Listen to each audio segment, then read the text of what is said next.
தேவனுடைய மிக பெரிதான கிருபையினாலே இந்த ஒரு நல்ல நாளிலும் கூட அவருடைய வார்த்தைகளை உங்கள் மத்தியில பகிர்ந்து கொள்ள அடியனை பயன்படுத்தியதற்கும் தேவனுக்கும் அவருடைய குமாரனுக்கும் தனிப்பட்ட முறையிலே நான் நன்றிகள் எடுத்துக் கொள்கிறேன். இன்னும் விசேஷமாக கோயம்புத்தூருடைய அன்பு சகோதர சகோதரருடைய அந்த அன்பின் வாழ்த்துக்களையும் உங்கள் வேலையில இந்த காலை வேலையில பகிர்ந்து கொள்கிறேன். ஸோ இந்த ஒரு மகிழ்ச்சியான ஒரு காலை வேலையிலும் கூட தேவனுடைய வார்த்தைகளுக்குள்ளாக நாம் கடந்து செல்லலாம். ரொம்ப முக்கியமாக நாம பாத்தீங்கன்னா கடந்த வாரத்துல நம்ம என்ன அனுசரிச்சுக்கணும், கர்த்தருடைய பஸ்காவை நினைவு கூறுதல், கர்த்தருடைய நினைவு கூறுதல் அனுசரிச்சிருக்கிறோம். நம்ம மனசுல ஒரு கேள்விகள் எழும்பியிருக்கலாம். இல்ல நம்ம மனசு எப்படி இருந்திருக்குன்னு கேட்டீங்கன்னா, பேப்டிசம் எடுத்து ஒரு 5 வருடங்கள் ஆயிடுச்சு, இல்ல 3 வருடங்கள் ஆயிடுச்சு, வருஷம் அனுசரிக்கிறது தானே அப்படின்னு அந்த ஒரு சாயங்கால வேலையில 6:30 மணிக்கு அல்லது 7 மணிக்கு அந்த கர்த்தருடைய அப்பத்திலையும் அவருடைய திராட்சை ரசத்திலையும் நம்ம கை வைக்கும் போது நமக்கு நினைவுகள் தோணுங்களா? வருஷம் அனுசரிக்கிற மெமோரியல் தானே அப்படிங்கிற அந்த நினைவு அந்த நேரத்தில் நமக்கு தோணுமா? ஏன்னா நம்ம அது ரொம்ப பயபக்திக்குரிய ஒரு பொருளாகவும் ஒரு விஷயமாகவும், இன்னும் விசேஷமா பார்க்கும்போது நமக்காக அடிக்கப்பட்ட ஆட்டுக்குட்டியானவராகிய கிறிஸ்துவோடைய மரணத்தை நினைவுகூறுதலா நம்ம பார்க்கிறோம். அப்ப நம்மளுடைய மைண்டுடைய கான்சென்ட்ரேஷனும் நம்மளுடைய இருதயமும் எப்படி நம்ம முழுமையா ஒப்பு கொடுக்குறோம்? எப்போ? அந்த மெமோரியல் டைம்ல. அங்க மட்டும்தான் இருக்கணும்னு கேட்டீங்கன்னா கண்டிப்பா இல்லை. அதே விசுவாசத்தோட இங்க எத்தனை பேர் நம்ம விசுவாசிக்கிறோம்? இப்போ எனக்கு அங்க நான் பந்தி அனுசரிக்கும் போது இருந்த கான்சென்ட்ரேஷன், அதே மைண்ட் மெமரியும் அந்த ஒரு கான்சென்ட்ரேஷனும் எனக்கு இப்ப இருக்கு பிரதர்னு எத்தனை பேர் விசுவாசம்? எல்லாரும் விசுவாசிக்கிறோம் இல்லைங்களா? அதே விசுவாசத்தோட இந்த நாளுக்குரிய பாடத்துக்குள்ள கடந்து செல்லாங்களா? பாடத்துடைய ஆதார வசனம் கொலோசியர் 3:14. எனக்கு ஒரு சின்ன உதவி, ஒரே ஒரு சகோதரி மட்டும் இந்த ஒரு பாடத்துல ஒரு வசனங்கள் வரும், அது வாசிச்சு இந்த பாடத்தினுடைய துவக்கமாக ஆதார வசனம் வாசிச்சுட்டு நம்ம பாடத்துக்குள்ள கடந்து செல்லலாம். வாசிக்கலாம். கொலோசியர் 3:14. கொலோசியர் 3ஆம் அதிகாரம் வசனம் 14.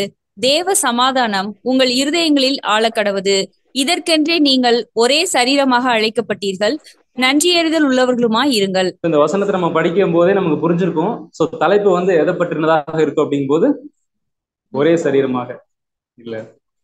சிஸ்டர் சொல்லிட்டாங்க தேவ சமாதானம். ஸோ இத ஹீப்ரூல போட்டிருக்கேன். இந்த ஹீப்ரூல இந்த தேவ சமாதானத்தோட வார்த்தைகள் பார்த்தோம்னா ஷாலோம். அப்ப ஷாலோம் அப்படிங்கிறதுக்குரிய காரியம் தான் இந்த நாளுக்குரிய நம்ம பாடத்துல நம்ம பார்க்க போறோம். சரி, இந்த ஒரு நாள்ல மெமோரியல் அனுசரிச்சதுக்கு அப்புறம் அடுத்த வாரத்துல நம்ம ஏன் இந்த ஒரு தலைப்பை மையமா பார்க்கணும், ஏன் இந்த நாள்ல கர்த்தர் இந்த ஒரு வார்த்தையை நமக்கு கொடுக்க சித்தமா இருக்கிறார் அப்படிங்க பார்க்கும்போது இதை நம்ம எப்படி புரிஞ்சுக்கணும் தெரியுங்களா? மெமோரியல் அனுசரிச்சிட்டோம். இப்ப நம்ம பாத்தீங்கன்னா வெள்ளிக்கிழமை அடிக்கப்பட்டிருக்கிறாருன்னு வைங்க. வெள்ளிக்கிழமை தான் ஆக்சுவல் ப்ராஃபஸி படி அடிக்கப்பட்டிருக்கிறார். பட் நாம அனுசரிச்ச நினைவு கூறுதல் ஞாயிற்றுக்கிழமையில வந்திருக்குது. ஓகே, பட் நம்ம மைண்டை கொஞ்சம் இஸ்ரேல் நாட்டுல எடுத்துட்டு போய் சென்றுட்டு அந்த காலத்துல வெள்ளிக்கிழமை அடிக்கப்பட்டிருக்கு. வெள்ளிக்கிழமை சாயங்காலம் ஆட்டுக்குட்டி அடிக்கப்பட்டாச்சு. தேவன் அந்த ஆண்டவராக இயேசு கிறிஸ்துவை எப்போ உயிர்த்தெழுப்பினாருங்க? மாற்றம் இல்லைங்களா? மாத்த மாட்டீங்க. ஓகே, அப்போ தேவன் ஒருவரும் சேரக்கூடாத வழியில் வாசம் பண்றார், ஒருவரும் கண்டிராதவரா இருக்கிறார் இல்லைங்களா? அவருடைய பாத்தீங்கன்னா அவரோட அரசாட்சி 1000 ஆண்டு அரசாட்சிக்கு அப்புறம் வரக்கூடிய யுகாயுகத்துல இந்த பூமியை அரசாண்டுட்டு இருக்கிறது யாருன்னா தேவன் சார்பா கிறிஸ்து மறிக்கப்பட்டார், 3ஆம் நாள்ல உயிர்த்தெழுகிறார். அப்ப இந்த 3 நாளைக்கும் யார் அரசர்? இந்த 3 நாள்ல யார் மக்களையும் இந்த ராஜ்யத்தையும் ஆளுகிறது? சாத்தானா? கொஞ்சம் டீப்பா யோசிச்சோம்னா உண்மையிலே நம்மளுடைய ஜீவனுக்கு பிரயோஜனமா இருக்கும் அந்த வார்த்தைகள். தேவனே இந்த பூமியை எடுத்த கண்ட்ரோல் அவருடைய கையில எடுத்து ரூல் பண்றார் கிறிஸ்துவின் சார்பா. எத்தனை நாளைக்குங்க? இந்த 3 நாளைக்கு. அப்ப பாருங்க எவ்வளவு விசேஷமான நாள்ல நம்ம இருக்கிறோம். இப்ப நம்ம தப்பு பண்ணிட்டோம்னா கிறிஸ்துவிட்ட சொல்லி மன்னிப்பு கேட்டலாம். இப்ப நான் பண்ற தப்பு ரெக்கார்டு யாரு பாத்துக்கிட்டு இருக்காருங்க? யாரு கணக்கு ஒப்பு கொடுக்கணும்? தேவன். அப்ப அந்த ரீகன்சிலேஷன் யார் பண்ண முடியாதுங்க? கிறிஸ்து பண்ண முடியாது. அப்ப ரொம்ப முக்கியமான ஒரு நாளா கூட இது என்னன்னா இந்த ஒரு நாள் கூட கருதப்படுது. சரி, அப்படிப்பட்டதான நாள்ல நாம இருக்கிறோம், உண்மைதான்.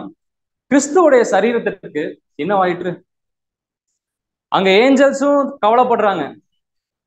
எங்களுடைய சீஃப் ஏஞ்சல் இல்லையே, எங்க போனாருன்னு தெரியலையே, பூமியிலயும் இல்ல, நாங்க வானத்திலையும் பார்த்துட்டோம், வானப்பிரயந்தில பார்த்துட்டோம், ஆகாய மண்டலத்திலயும் இல்ல. இங்க சீஷர்ல ஒரு பக்கம் அழுகுறாங்க, நம்ம ஆண்டவரை காணோம், உடலை எடுத்துட்டு போயிட்டாங்க அழுகுறாங்க. அந்த உடல் பரலோகத்திலயும் இல்ல, பூலோகத்திலயும் இல்ல. அப்ப அந்த உடல் எங்க இருந்திருக்கு? சரி, சேர்லாம் நம்ம திருப்பி போட்டு ஒரு பெரிய டிஸ்கஷன் பண்ணலாங்களா? பிரதர் ஓகேங்கிறாரு. சோ இப்ப நாம சகோதரர் ரசல் அவர்கிட்ட போய் இது கேட்கலாம். இந்த உடல் கிறிஸ்து மரிச்சிருக்கிறாரு, உண்மைதான். உயிர் தெழுந்தார், உண்மைதான். அந்த 3 நாள்ல கிறிஸ்துவோட உடல் எங்க போயிட்டு அப்படின்னு பார்க்கும்போது சகோதரர் ரசல் அவர்கள் கொடுக்குற விளக்கத்தை கொஞ்சம் வாசிச்சுட்டு இந்த நம்மளுடைய பாடத்துக்குள்ள கடந்து செல்லலாம். Reference R 3374 importance of Jesus resurrection அப்படிங்கிற அந்த தலைப்பின் கீழே அவருடைய மாம்சம் அழிவை காண்பதில்லை அப்படிங்கிற அந்த சப்டிவிஷன் கீழே ஒரு சில விஷயங்கள் மாத்திரம் நான் ஹைலைட் பண்ணியிருக்கேன். அது மட்டும் வாசிங்க சகோதரி. ஆணிகள் ஊடுருவப்பட்ட இயேசுவினுடைய மாம்ச சரீரத்திற்கு என்னவாயிற்று என்பதை கூறுவது நமக்கு அடுத்த காரியம் அல்ல. இவ்விஷயத்தை குறித்த காரியத்தில் ஆச்சரியம் அழிவை காண்பதில்லை என்று மாத்திரமே சொல்லப்படுகிறதை ஒழிய மற்றபடி எதுவும் தேவனால் வெளிப்படுத்தப்படவில்லை. அச்சரீரம் எங்கு இருக்கின்றது? இது பற்றி எங்களுக்கு தெரியாது. எனினும் யாருமே கண்டுபிடிக்க முடியாத அளவுக்கு மோசேயின் சரீரத்தை மறைத்து வைத்தவர் இயேசுவினுடைய சரீரத்தையும் மறைத்து வைக்க வல்லவராக இருக்கின்றார். உபாகமம் 34 அதிகாரம் வசனம் 5 மற்றும் 6. இயேசுவினுடைய இந்த அழிக்கப்படாத சரீரமானது உலகத்திற்காக எடுக்கப்பட்ட இந்த நடவடிக்கையின் உண்மைக்கான சாட்சியாக எதிர்காலம் முழுவதிலும் காணப்படத்தக்கதாக தேவனால் கொண்டு வரப்படலாம். இஸ்ரவேலர்களால் சகோதரர் ரசல் அவர்கள்கிட்ட போய் இந்த ஒரு கொஸ்டின் கேட்டோம்னா அவர் என்ன விளக்கம் கொடுக்குறான்னு கேட்டீங்கன்னா எங்களுக்கு தெரியாது. அவர்கிட்ட பாருங்க, அவருடைய ஸ்டாண்டர்ட் தெரியும்னா தெரியும். நம்முடைய ஏகாம் தூதனாக தேவன் அங்க வச்சிருக்கக்கூடிய அவர்கிட்ட போய் கேட்கும்போது தெரியாது. அப்ப இந்த ஒரு சரீரத்தை குறிச்சு யாருக்கு மாத்திரம் தெரியும்னு கேட்டீங்கன்னா தேவனுக்கு மாத்திரம் தெரியும். ஏன்னா இந்த ஒரு சரீரத்திலையும் சரி, இந்த ஒரு நாள்லயும் சரி, மிக முக்கியமான ஒரு விஷயத்த தேவன் அங்க மறைச்சு வச்சிருக்கிறார். சரி, ஒருவேளை மோசேயின் சரீரத்தை குறிச்சு சாத்தான் தர்க்கம் பண்ணார் இல்லைங்களா? ஆனா அதே ராஜ்யத்துல அங்க கிறிஸ்துவோட சரீரத்தை கொண்டு வருவதற்கு சித்தம் வைத்தவர் யாருன்னா தேவனா இருக்கலாம் அப்படின்னு சொல்லி முடிச்சுட்டாரு. பட் இந்த கன்சாலிடேட் பண்ணும்போது சொல்லக்கூடிய விஷயம் எங்களுக்கு தெரியாது. சரி, ஆனா இப்ப நமக்கு வெரி கிளியரா தெரிஞ்சிருச்சு, சரீரம் அங்க மறைக்கப்பட்டுருச்சு, ஓகேதான். ஆனா 3ஆம் நாள்ல அவர் உயிர் தெழுந்தாருங்களா இல்லைங்களா? அது வசனமே இருக்கு. 1 கொரிந்தியர் 15:20 உயிருடன் எழுப்பப்பட்டவர் அவரே முதலில் உயிருடன் எழுப்பப்பட்டார். அப்ப ரிசரக்ஷன் அப்படிங்கிற அந்த வார்த்தைக்கு ஃபர்ஸ்ட் அதை ஃபுல்ஃபில்னஸ் மீனிங் கொண்டு வரது யாருன்னா நம்ம ஆண்டவராகிய அவருக்கு பின்னாலதான் அந்த ரெஸ்ட்ரிக்ஷனே பாத்தீங்கன்னா எல்லாருமே வராங்க. ஃபர்ஸ்ட் ரெஸ்ட்ரிக்ஷன் அவர். சரி, இந்த நாள்ல அந்த பாடத்தினோட தலைப்பை நம்ம கொஞ்சம் ஆராய்ஞ்சு பார்க்கும்போது ஆண்டவராக இயேசு கிறிஸ்து 1ஆம் வருகையில வந்தார் இல்லைங்களா? எத்தனை வருஷம் வாழ்ந்தாரு? சண்டே கிளாஸ் கொஸ்டின்லாம் கேக்குறீங்க பிரதர். ஓகே, 33 வருஷம் வாழ்ந்தாரு. அவர் 33 வருஷத்துலயும் அடிக்கடி ஸ்ட்ரெஸ் பண்ண விஷயம் தெரியுங்களா? சரி விடுங்க, அவர் உயிர் தெழுந்து வந்தாரா இல்லைங்களா? உயிர் தெழுந்து வந்தோடனே முக்கியமான ஃபர்ஸ்ட் விஷயம் என்ன தெரியுங்களா சொன்னாரு? இப்போ நான் சகோதரர் இருக்காருன்னு வைங்க, கிட்டத்தட்ட ஒரு 5 வருஷம் நான் பார்க்கல, சரி 1 வருஷம் பார்க்கலன்னு வைங்க. கன்வென்ஷனுக்கு திடீர்னு வராரு. வந்தோடனே நான் என்ன சொல்லுவோம், இல்ல ஒரு சகோதரி என்ன சொல்லுவாங்க, சகோதரி நல்லா இருக்கிறீங்களா, வீட்டுல சௌக்கியமா, உடல்நலம் பரவாயில்லைங்களா, கிறிஸ்துக்குள்ளான உங்களோட வளர்ச்சி எப்படி இருக்குதுன்னு நம்ம டிஸ்கஸ் பண்ணுவோம்ல இல்லைங்களா? நம்ம ஆண்டவர் என்ன பண்றாரா பாருங்க, அவங்களுடைய பிரிஞ்சு போனாரு சீஷர்ல விட்டு, சீஷர்ல ரொம்ப நாள் கழிச்சு பாக்குறாரு, அவங்க ரொம்ப கேப் கழிச்சு பாக்குறாரு. பார்த்தோன்னு என்ன வார்த்தை சொல்லணும்? நல்லா இருக்குங்களா? அவர் என்ன தெரியுங்களா ஆண்டவரோட ஸ்டைல கேட்கிறாரு, சமாதானம் உண்டாவதாக அப்படிங்கிறார். அப்ப அந்த சமாதானம் உண்டாவதாக அப்படிங்கிற ஆண்டவர் ஒரு வார்த்தை சொல்றாரு. நமக்கு தெரியும் ஆண்டவர் ஒரு வார்த்தை சொன்னா அதுல நிறைய காரியங்களும் தேவனுடைய திட்டங்களும் இருக்கிறத நம்ம பார்த்துருக்கோம். அப்ப அவர் சமாதானம் சொல்றாருன்னா ஏதோ ஒரு விஷயம் உள்ள அடங்கி இருக்குதா இல்லைங்களா? அப்ப தேவனுடைய சமாதானம்னா என்னன்னு நமக்கு தெரிய வரும். இங்க மட்டும் இல்ல, அவர் 2ஆம் வருகையில வரும்போதும் கூட அவர் என்னதான் கொண்டு வர்றாரு நம்ம பார்த்திருக்கிறோம். சாலமோனுக்கு ஈக்குவலா 1000 ஆண்டு அரசாட்சியில யார் நிழலா இருக்கிறார்? அப்ப சாலமோனோட அரசாட்சி நம்ம என்னன்னு சொல்லுவோம்? சமாதான ராஜ்யம். அப்ப இந்த சமாதானத்துக்கு ராஜ்யமா இருக்கக்கூடிய அரசர் யாருன்னா நம்ம ஆண்டவராகி இயேசு. அப்படிப்பட்டதான இந்த சமாதானம் ரொம்ப முக்கியமான வாய்ந்ததா இருக்குதான்னு கேட்டோம்னா நான் உங்களுக்கு சொன்ன மாதிரி இந்த வசனங்கள் தான் அதுக்கு ப்ரூஃப். அவர் சொல்றார், பாருங்க, இவளை குறித்து அவர்கள் பேசிட்டு இருக்காங்க சீஷர்கள். ஆண்டவராக இயேசு கிறிஸ்துக்கு என்னாச்சுன்னு தெரியலீங்க. அவர் உயிர் தெரிந்தாரான்னு நமக்கு நம்பிக்கை இல்லை. அவர் நமக்கு இந்த சூழ்நிலை எப்படி நமக்கு கடந்து போகணுங்கிறது ரொம்ப ஒரு மன நெருக்கடியில் இருக்கிறாங்க. அப்படி இருக்கும்போது தான் உயிரோட உங்களுக்கு ப்ரூஃப் பண்றேங்கும் போது அந்த இடத்துல இயேசு கிறிஸ்து சொல்றார், உங்களுக்கு சமாதானம். அதே யோவான்லயே அவர் ரெக்கார்ட் பண்றார். அந்த இடத்துல யூதர்கள் பயந்து இருக்கிறாங்க யூதர்களுக்கு. அப்ப அந்த இடத்துல கூடியிருக்கும் போது, கதவை பூட்டி இருக்கும் போது இயேசு அவர் நடுவில் நின்று, நல்லா இருக்கீங்களா பேதுரு அப்படியே கிட்ட, உங்களுக்கு சமாதானம். சோ இந்த சமாதானம் ஆங்கிலத்துல பாத்தீங்கன்னா தெரியும், நமக்கு தெரிஞ்சதுதான், பீஸ் அப்படின்னு சொல்லக்கூடிய ஒரு வார்த்தை. இதே இது நமக்கு ஹீப்ரூல சமாதானம், பீஸ், ஹீப்ரூல என்ன பார்த்தோம்? இப்ப நம்ம என்ன பண்ண போறோம், பாடத்துக்குள்ள நம்ம கடந்து செல்றதுக்கு முன்னாடி இந்த ஷாலோம் அப்படிங்கறத வச்சு நமக்கு இன்ஃபர்மேஷன் மட்டும் கொஞ்சம் நம்ம பார்த்து டீட்டெயிலா போகலாம். ரொம்ப இன்ட்ரெஸ்டிங்கா இருந்துச்சு. இது ஃபர்ஸ்ட் ஒரு எபிரேய மொழி, சரிங்களா? பைபிள்ல தோராயமா எத்தனை முறைகள் இது வந்திருக்கலாம்? ஒரு கெஸ் தான். 365 days. அது கேலண்டர்ல நமக்கு ஒரு நாட்கள் இருக்கு. ஓகே, சிஸ்டர் சொன்னது கரெக்ட். பட் நம்ம இந்தியன் கேலண்டர்ல, தமிழ்நாட்டுல சார் இந்தியாவில 365 days இருக்கு, அது கரெக்ட். பட் ஷாலோம்ங்கிற வார்த்தை எத்தனை முறைகள் வந்திருக்கும்? ஓகே, சகோதரர் 365ங்கிறாரு. பட் இது நெட்ல எடுத்ததுதான், நீங்களும் அதை சர்ச் பண்ணிக்கோங்க. 429 டைம்ஸ் பாத்தீங்கன்னா பழைய ஏற்பாட்டு காலத்துல இருந்து புதிய ஏற்பாட்டு கால ரெவலேஷன் வரைக்கும் ஓவரால் எடுத்து பாத்தீங்கன்னா ஷாலோம் 429 முறைகள் இடம்பெற்று. ஏன் தெரியுங்களா? இந்த நாள்ல இது ரொம்ப முக்கியமான ஒரு பாடம் சொல்றோம். அப்போஸ்தலனாகிய பவுல் ஒரு 9 கனிகள் பத்தி சொல்றாரு. எங்க சொல்றாரு? அந்த கனிகள்ல ஒரு முக்கியமான கனி எது தெரியுங்களா? இல்ல, இந்த ஒரு கனி இருக்கு, சமாதானம். அது ஒரு கனியில ஒன் ஆஃப் த கனி. அப்ப இந்த கனிய நம்ம பாத்தீங்கன்னா பறிச்சு பருக போறோம். சரி, ஒரு தடவை ஆண்டவர் சமாதானம் அப்படின்னு சொல்றாரு இல்லையா, ஷாலோம். அவர் ஒரு வார்த்தை சொல்லிட்டாருன்னா அதுல என்னென்ன காரியங்கள் அடங்கும்னு கேட்டீங்கன்னா இத்தனை விஷயங்கள் அடங்கலாம். அதாவது அவர் ஷாலோம் அப்படின்னு சொன்னது சமாதானம் உண்டாவதாக. அவர் ஷாலோம் சொல்றாருன்னா ஒரு முழுமை, ஒரு சுகம், ஒரு மன உறுதி, உங்களுக்கு என்ன இருக்கும், ஒரு பாதுகாப்பு, இத்தனை வார்த்தைகளும் சேர்த்து இது பாத்தீங்கன்னா ஷாலோம் அப்படிங்கிற ஒரு வார்த்தையை நமக்கு அடையாளப்படும். சரி, இப்போ இன்னொரு இன்ட்ரெஸ்டிங் ஃபேக்டர் என்னன்னா, அந்த ஷாலோம் பத்தி படிக்கும்போது இந்த ஷாலோம் அப்படிங்கிறதுக்கு பாத்தீங்கன்னா ஒரு ஆல்பபெட்டிக்கல் இருக்கும். ரொம்ப ஆச்சரியமா இருந்துச்சு. இப்போ நமக்கு உதாரணத்துக்கு புரிஞ்சுக்கிற மாதிரி சொல்றேன்னு வைங்களேன். இப்ப ஏபிசிடி எல்லாம் இருக்குங்களா, அது இந்தியால நம்ம ஃபாலோ பண்றோம். அப்ப ஏக்கு பாத்தீங்கன்னா 1ன்னு வச்சுக்கலாம், ஜெட்டுக்கு 26 வச்சுக்கலாம் உதாரணத்துக்கு. அப்ப பிக்கு என்ன எடுத்துப்போம், 2. அந்த மாதிரி எபிரேயருக்கு பாத்தீங்கன்னா சில ஆல்பபெட்டிக்கல் இருக்கும். அந்த எபிரேய ஆல்பபெட்டிக்கல போய் இந்த ஷாலோமோடைய விஷயத்த சர்ச் பண்ணோம்னா இந்த வார்த்தைகள் வரும். சார், ஏன்னா ஞாயிற்றுக்கிழமை காலையில அந்நிய பாஷை போட்டிருக்கீங்க. இது அந்நிய பாஷையில எபிரேயருடைய அந்த ஆல்பபெட்டிக்கல் அகராதின்னு சொல்லுவாங்க. அந்த ஆ இ இருக்குல்ல, அந்த அகராதி. அப்ப ஷின் அப்படிங்கறது ஒரு எழுத்து ஏன்னு வச்சுக்கோங்க உதாரணத்துக்கு.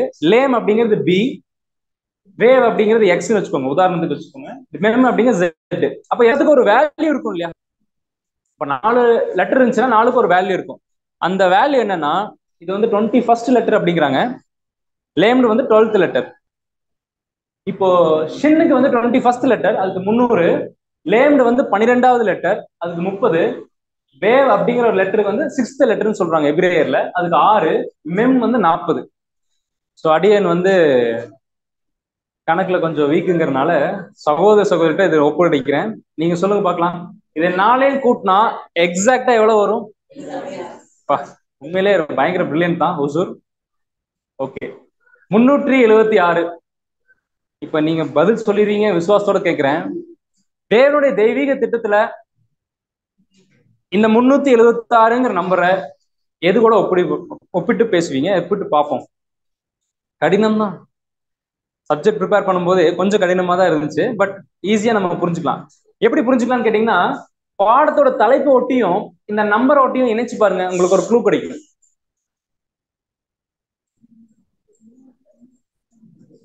சரி, ஓகே, உங்களுக்கு இன்னும் எளிமையா புரியும். பாடத்தோட தலைப்பு என்னங்க? சமாதானம், ஷாலோம். அப்ப 376 அப்படிங்கிறது எப்படி மேட்ச் பண்ணலான்னு கேட்டீங்கன்னா, பழைய ஏற்பாட்டு காலத்துக்கும் புதிய ஏற்பாட்டு காலத்துக்கும் உள்ள இடைப்பட்ட ஒரு காலப்பகுதி இருக்கு பாத்தீங்களா, அது கிட்டத்தட்ட ஆராய்ச்சியாளர்கள் என்ன சொல்றாங்கன்னா கிட்டத்தட்ட எவ்வளவு இருக்கலாம், ஒரு 400 இயர்ஸ் இருக்கலாம், ஒரு 400 இயர்ஸ் இருக்கலாம்னு ஒரு அனுமானம் தான், எக்ஸாக்டா கிடையாது பைபிள். பழைய ஏற்பாட்டு காலத்துக்கும் புதிய ஏற்பாட்டு காலத்துக்கும் உள்ள இடைப்பட்ட காலம் வந்து கிட்டத்தட்ட ஒரு 400 இயர்ஸ். பழைய ஏற்பாட்டு காலம் இது முடியுது இல்லைங்களா, மல்கியா அங்க முடிஞ்சு புதிய ஏற்பாடு. இது ஏன் நம்ம இப்ப போட்டிருக்கோம்னு கேட்டீங்கன்னா, ஒரு விஷயம் வெரி கிளியர். பழைய ஏற்பாட்டு காலத்திலயும் சரி புதிய ஏற்பாட்டு காலத்திலயும் சரி, சமாதானம் அப்படிங்கறத ஒண்ணு கொண்டு வந்தோம்னா அது யார் மட்டும்தான் கொண்டு வருவா? யார் மூலியமா கொண்டு வருவா? கர்த்தராக இயேசு கிறிஸ்து. அப்ப பழைய ஏற்பாட்டு காலத்துல இருந்து புதிய ஏற்பாட்டு காலம் வரைக்கும் சமாதானம் இருந்துச்சுங்களா? சாலமோன் ராஜா ஒன்னு அரசாட்சி காலத்துல சமாதான ராஜ்யம் தான், ஆனா முழுமையான சமாதானம் இருந்துச்சுங்களாங்க? இல்லையே. பாக்குறோம், நம்மளுடைய சரித்திரங்கள் படிக்கும்போது நமக்கு தெரியும். அப்போ பழைய ஏற்பாட்டு காலத்துக்கும் புதிய ஏற்பாட்டு காலம் வரைக்கும் உள்ள அந்த சமாதானத்தை கொண்டு வரது யாருன்னா நம்ம ஆண்டவராகிய இயேசு கிறிஸ்து. சரி, தேவன் எப்படிப்பட்டவரா இருக்கிறார்? தேவன் வந்து எரிச்சல் உள்ள தேவனா இருக்கும் வசனம் படிக்கிறோம். அதனால தேவன் எப்படிப்பட்டவரா இருக்கிறார்? நீதி உள்ள தேவனா இருக்கிறார். அப்படிங்களா? படிக்கலாங்களா ஒரு வசனம்? 1 கொரிந்தியர் 14:33. 1 கொரிந்தியர் 14ஆம் அதிகாரம் வசனம் 33. தேவன் கலகத்திற்கு தேவனாயிராமல் சமாதானத்திற்கு தேவனாயிருக்கிறார். தேவன் எப்படிப்பட்டவரா இருக்காங்களா? சமாதானத்துக்கு தேவனா இருக்கிறார். இன்னும் அடிஷனலா நான் ஒரு விஷயம் மட்டும் தாழ்மையா ஒப்பு கொடுக்குறேன் உங்கள்கிட்ட. என் வாய்ஸ் வந்து கொஞ்சம் ஸ்லோவா தான் இருக்கும், ரெண்டாவது கொஞ்சம் மைல்டா தான் இருக்கும். தாழ்மையா அதை கொஞ்சம் பேர் பண்ணிக்கோங்க. முடிஞ்ச அளவுக்கு நான் உங்களுக்கு புரியுற மாதிரி நான் பேசிக்கிறேன், கொஞ்சம் லவுடியா, நோ இஷ்யூஸ். ஸோ தேவன் நமக்கு எப்படி இருக்கிறாருன்னா சமாதானத்துக்கு தேவனா இருக்கிறார். அவர் கலகத்துக்கு தேவனா இல்லாம சமாதான பிரபுவா இருக்கிறார். அவருடைய குமாரர் யாரு? அவர் எப்படி இருக்கிறார்? சரி, சமாதானமா இருக்கிறார். அவருடைய குமாரர்கள் எப்படி இருக்கிறாங்க? அவரும் இயேசு கிறிஸ்து தான். அவரும் என்ன பண்ணியிருக்காரு? சமாதானமா. தேவன் சமாதானமா இருக்கிறார், சமாதானத்துக்கு தேவன். தேவனுடைய குமாரர் சமாதானமா இருக்கிறார். தேவனுடைய குமாரத்திகள் எப்படி இருக்கிறாங்க? நீங்க தான் சொல்லணும். நாங்களும் எப்படிதான் இருக்கிறோம்? சமாதானமா இருக்கிறோம். சரி, அப்படி நாம தேவன் எதிர்பார்க்கிற சமாதானமா இருக்கிறோமா? இன்னும் புரிஞ்சுக்கிற மாதிரி சொல்றோம். அடியேன் இருக்கிறேன், நீங்க இருக்கிறீங்க, சகோதரிகள் இருக்கிறீங்க. இன்னைக்கு நல்லது பண்ணிருக்கிறீங்க, தேவன்கிட்ட போய் நான் வந்து நன்றி சொல்றேன். நாளைக்கு தப்பு பண்ணிட்டேன், நான் போய் தேவன்கிட்ட மன்னிப்பு கேட்கிறேன். அவர் என்னை மன்னிப்பாரா? கண்டிப்பா அந்த மனசளவுல கேட்டோம்னா என்ன பண்ணுவார்? மன்னிக்கிறார். நாளைக்கு மறுபடியும் நல்லது செய்யறேன், போய் நன்றி சொல்றேன். மறுபடியும் நான் அடுத்த நாள் கழிச்சு நான் தப்பு செய்யறேன், போய் மன்னிப்பு கேட்கிறேன். இப்ப நான் மாத்தி நல்லது செய்வேன், அடுத்த ஒரு நாள் பலவீனத்துல விழுந்துடுறேன், மறுபடியும் நான் நல்லது செய்யறேன், மறுபடியும் பலவீனத்துல விழுந்துடுறேன். நான் நன்றி சொல்றேன், அப்புறம் சமாதானம் வந்து தேவன் எனக்கு வந்து பாத்தீங்கன்னா அவருடைய மன்னிப்புல கொடுத்துட்றாரு. பட் தேவன் எப்படிப்பட்டவரா இருக்கிறார்? நீ தப்பு செய்வேன்னு தெரியும், ஆனா செஞ்ச தப்புக்கு இன்னும் 1 hour கழிச்சு வந்து மன்னிப்பு கேட்பேன்னு எனக்கு தெரியுமோ அப்படிங்கிறது தேவனுக்கு தெரியுமா தெரியாதுங்களா? தெரியும். அப்ப நாம நல்லது செஞ்சாலும் சரி தவறு செஞ்சாலும் சரி, தேவன் எப்படி மாறாம இருக்கிறார்? அவர் நேற்றும் இன்றும். அது எப்படி அந்த குவாலிட்டி தேவனுக்கு எப்படி வந்துச்சு? ஏதோ ஒரு முக்கியமான ஒரு கேரக்டர் தேவன்கிட்ட இருக்கு. அதனாலதான் நாம அவருடைய குணலட்சணத்துக்கு ஒப்பாக மாற முடியாம தவிக்கிறோம். அந்த கேரக்டர் என்னன்னு தெரிஞ்சிருச்சுன்னா தேவன் இருக்காருங்களா ஒரு நிலைமை, அந்த நிலைமைக்கு நாம வந்து மாறிடுவோமா? அந்த கேரக்டர் என்ன தெரியுங்களா? தேவன் எப்படிப்பட்டவரா இருக்கிறார்? தேவன் எப்பவுமே சமாதானமா இருக்கிறார். அதனாலதான் அவரிடத்துல எந்த ஒரு மாற்றங்களும் இல்லை. அவர் நீதி உள்ளவரா இருக்கிறார், அவர் அன்புள்ளவரா இருக்கிறார். இந்த எல்லா கேரக்டருக்கும் முக்கியமான ஒரு ஆணிவேரா தேவன் என்ன வச்சிருக்காருன்னா அவர்கிட்ட சமாதானம் இருக்கு. அப்ப இன்னைக்கு நாம கிட்ட கூட தேவன் எதிர்பார்க்கிற அந்த சமாதானம் எனக்குள்ள இருக்கா பிரதர்? எனக்குள்ள இருக்கா சிஸ்டர்? எப்படி நம்ம ஊர்ஜிதப்படுத்திக்கலாம்னா, வரக்கூடிய காரியங்கள்ல ஒரு சில விஷயங்கள் நம்ம தியானிக்க போறோம். அதுல உண்மையிலே நம்மளுடைய கேரக்டர், என் மனநிலைமை தேவன் கிட்ட இருக்கக்கூடிய அந்த சமாதானம் எனக்குள்ள இருக்கா அப்படிங்கிறத நம்ம கிராஸ் செக் பண்ணிட்டு இந்த பாடத்துக்குள்ள போகலாம். ஒரு வீட்டுக்கு, அதாவது புரிஞ்சுக்கிற மாதிரி சொல்றேன், கோயம்புத்தூர்னு ஒரு வீடு இருக்கு. அந்த வீட்டுல இருந்து ஹொசூன்னு ஒரு வீட்டுக்கு வந்திருக்கேன். வந்த உடனே உங்க மத்தியில என்ன தெரியுங்களா தேவன் சொல்றார்? அந்த வீட்டுக்கு நீங்க என்ன பண்ணுங்க? சமாதானம் சொல்லுங்க. அப்போ ஒரு வீட்டுக்கு நம்ம உள்ள போறோம்னாலே சமாதானம் சொல்ற தேவன் நம்ம பார்த்து அப்ளை பண்ண விளக்கங்கள். சமாதானம்னு ஒரு வார்த்தை சொல்லிட்டோம்னா அதுல என்னென்ன காரியங்கள்லாம் அடங்கும்? 6 விஷயம் பார்த்தோம். என்னென்னங்க? சுகம், பாதுகாப்பு, செழிப்பு, நிறைய காரியங்கள். அப்ப நம்ம ஷாலோம் அப்படிங்கிற அந்த ஒரு வார்த்தை சொல்லிட்ட பிறகு இத்தனை விஷயங்களும் நமக்கு என்னன்னா அடங்கும். அப்போ ஒரு வாழ்த்துதல் சொல்றோம்னா இவங்க நீ பாதுகாப்பா இருங்க, நீங்க மன உறுதியா இருங்க அப்படிங்கிற அந்த காரியத்தை நம்ம பிரதிபலிக்கிறோம். இதைத்தான் நம்ம ஆண்டவர் இயேசு கிறிஸ்து சொல்லியிருக்கிறாரு. மத்தேயு 28:9 இந்த இடத்துல வாசிச்சிருங்க. 28ஆம் அதிகாரம் வசனம் 9. அவர்கள் அவருடைய சீஷர்களுக்கு அறிவிக்க போகிற போது இயேசு தாமே அவர்களுக்கு எதிர்ப்பட்டு வாழ்க என்றார். அவர்கள் கிட்ட வந்து அவர் பாதங்களை தழுவி அவரை பணிந்து கொண்டார்கள். இந்த இடத்துல மரியாள் வந்து தெரியும், அநேக சீஷர்கள் வராங்க, கல்லறை பாக்குறாங்க, போயிடுறாங்க. ஆனா மரியாள் மட்டும் அங்க இருக்கிறாங்க. இந்த இடத்துல படிக்கும்போது, பாடம் வந்து எடுக்கும்போது ஒரு சில கேள்விகள் வந்து உங்க மத்தியில் நான் வைக்கிறேன். கிறிஸ்துவுக்கு அன்பான சீஷன் யாரு? இது ஒரு கேள்வியா சண்டே கிளாஸ் குழந்தைகளுக்கு கூட நமக்கு என்ன தெரியுது. ஓகே, பரலோகத்தின் திறவுகளை யார் இடத்துல கொடுத்தாரு? இன்னும் விசேஷமா சொல்லணும்னா, கெத்செமனே வியாகுலத்துல 3 முக்கியமான சீஷர்கள் தன்னோட வச்சுட்டாங்க. யார் யாருங்க அது? யோவான், பேதுரு, அந்திரேயா. யாருங்க? வெரி குட், கிளியரா இருக்கிறீங்க. அப்போ கிறிஸ்து முதல்ல தன்னை உயிர் தெளிந்து வரும்போது யாரை பார்க்கணும்னு ஆசையா இருந்திருப்பார்? பேதுரு பார்க்கணும்னு ஆசையா இருந்திருப்பார். எனக்கு அன்பான சீஷன் யாரு? யோவான், மார்பிள சாந்த சீஷன், அவரை பார்க்கணும்னு ஆசையா இருந்திருப்பாரா? ஆனா கிறிஸ்து உயிர் திறந்து வந்தோடனே ஃபர்ஸ்ட் யார் தெரியுங்களா காட்சி கொடுத்தார்? மகதலேனா மரியாள். ஏன்? அப்போ பேதுருக்கு விசுவாசம் இல்லையா? அன்பு யோகதான். அன்பான சீஷன் யாரு? யோவான். இதனாலதான் முன்னாடியே இந்த 2 கேள்வியும் கேட்டுட்டேன்.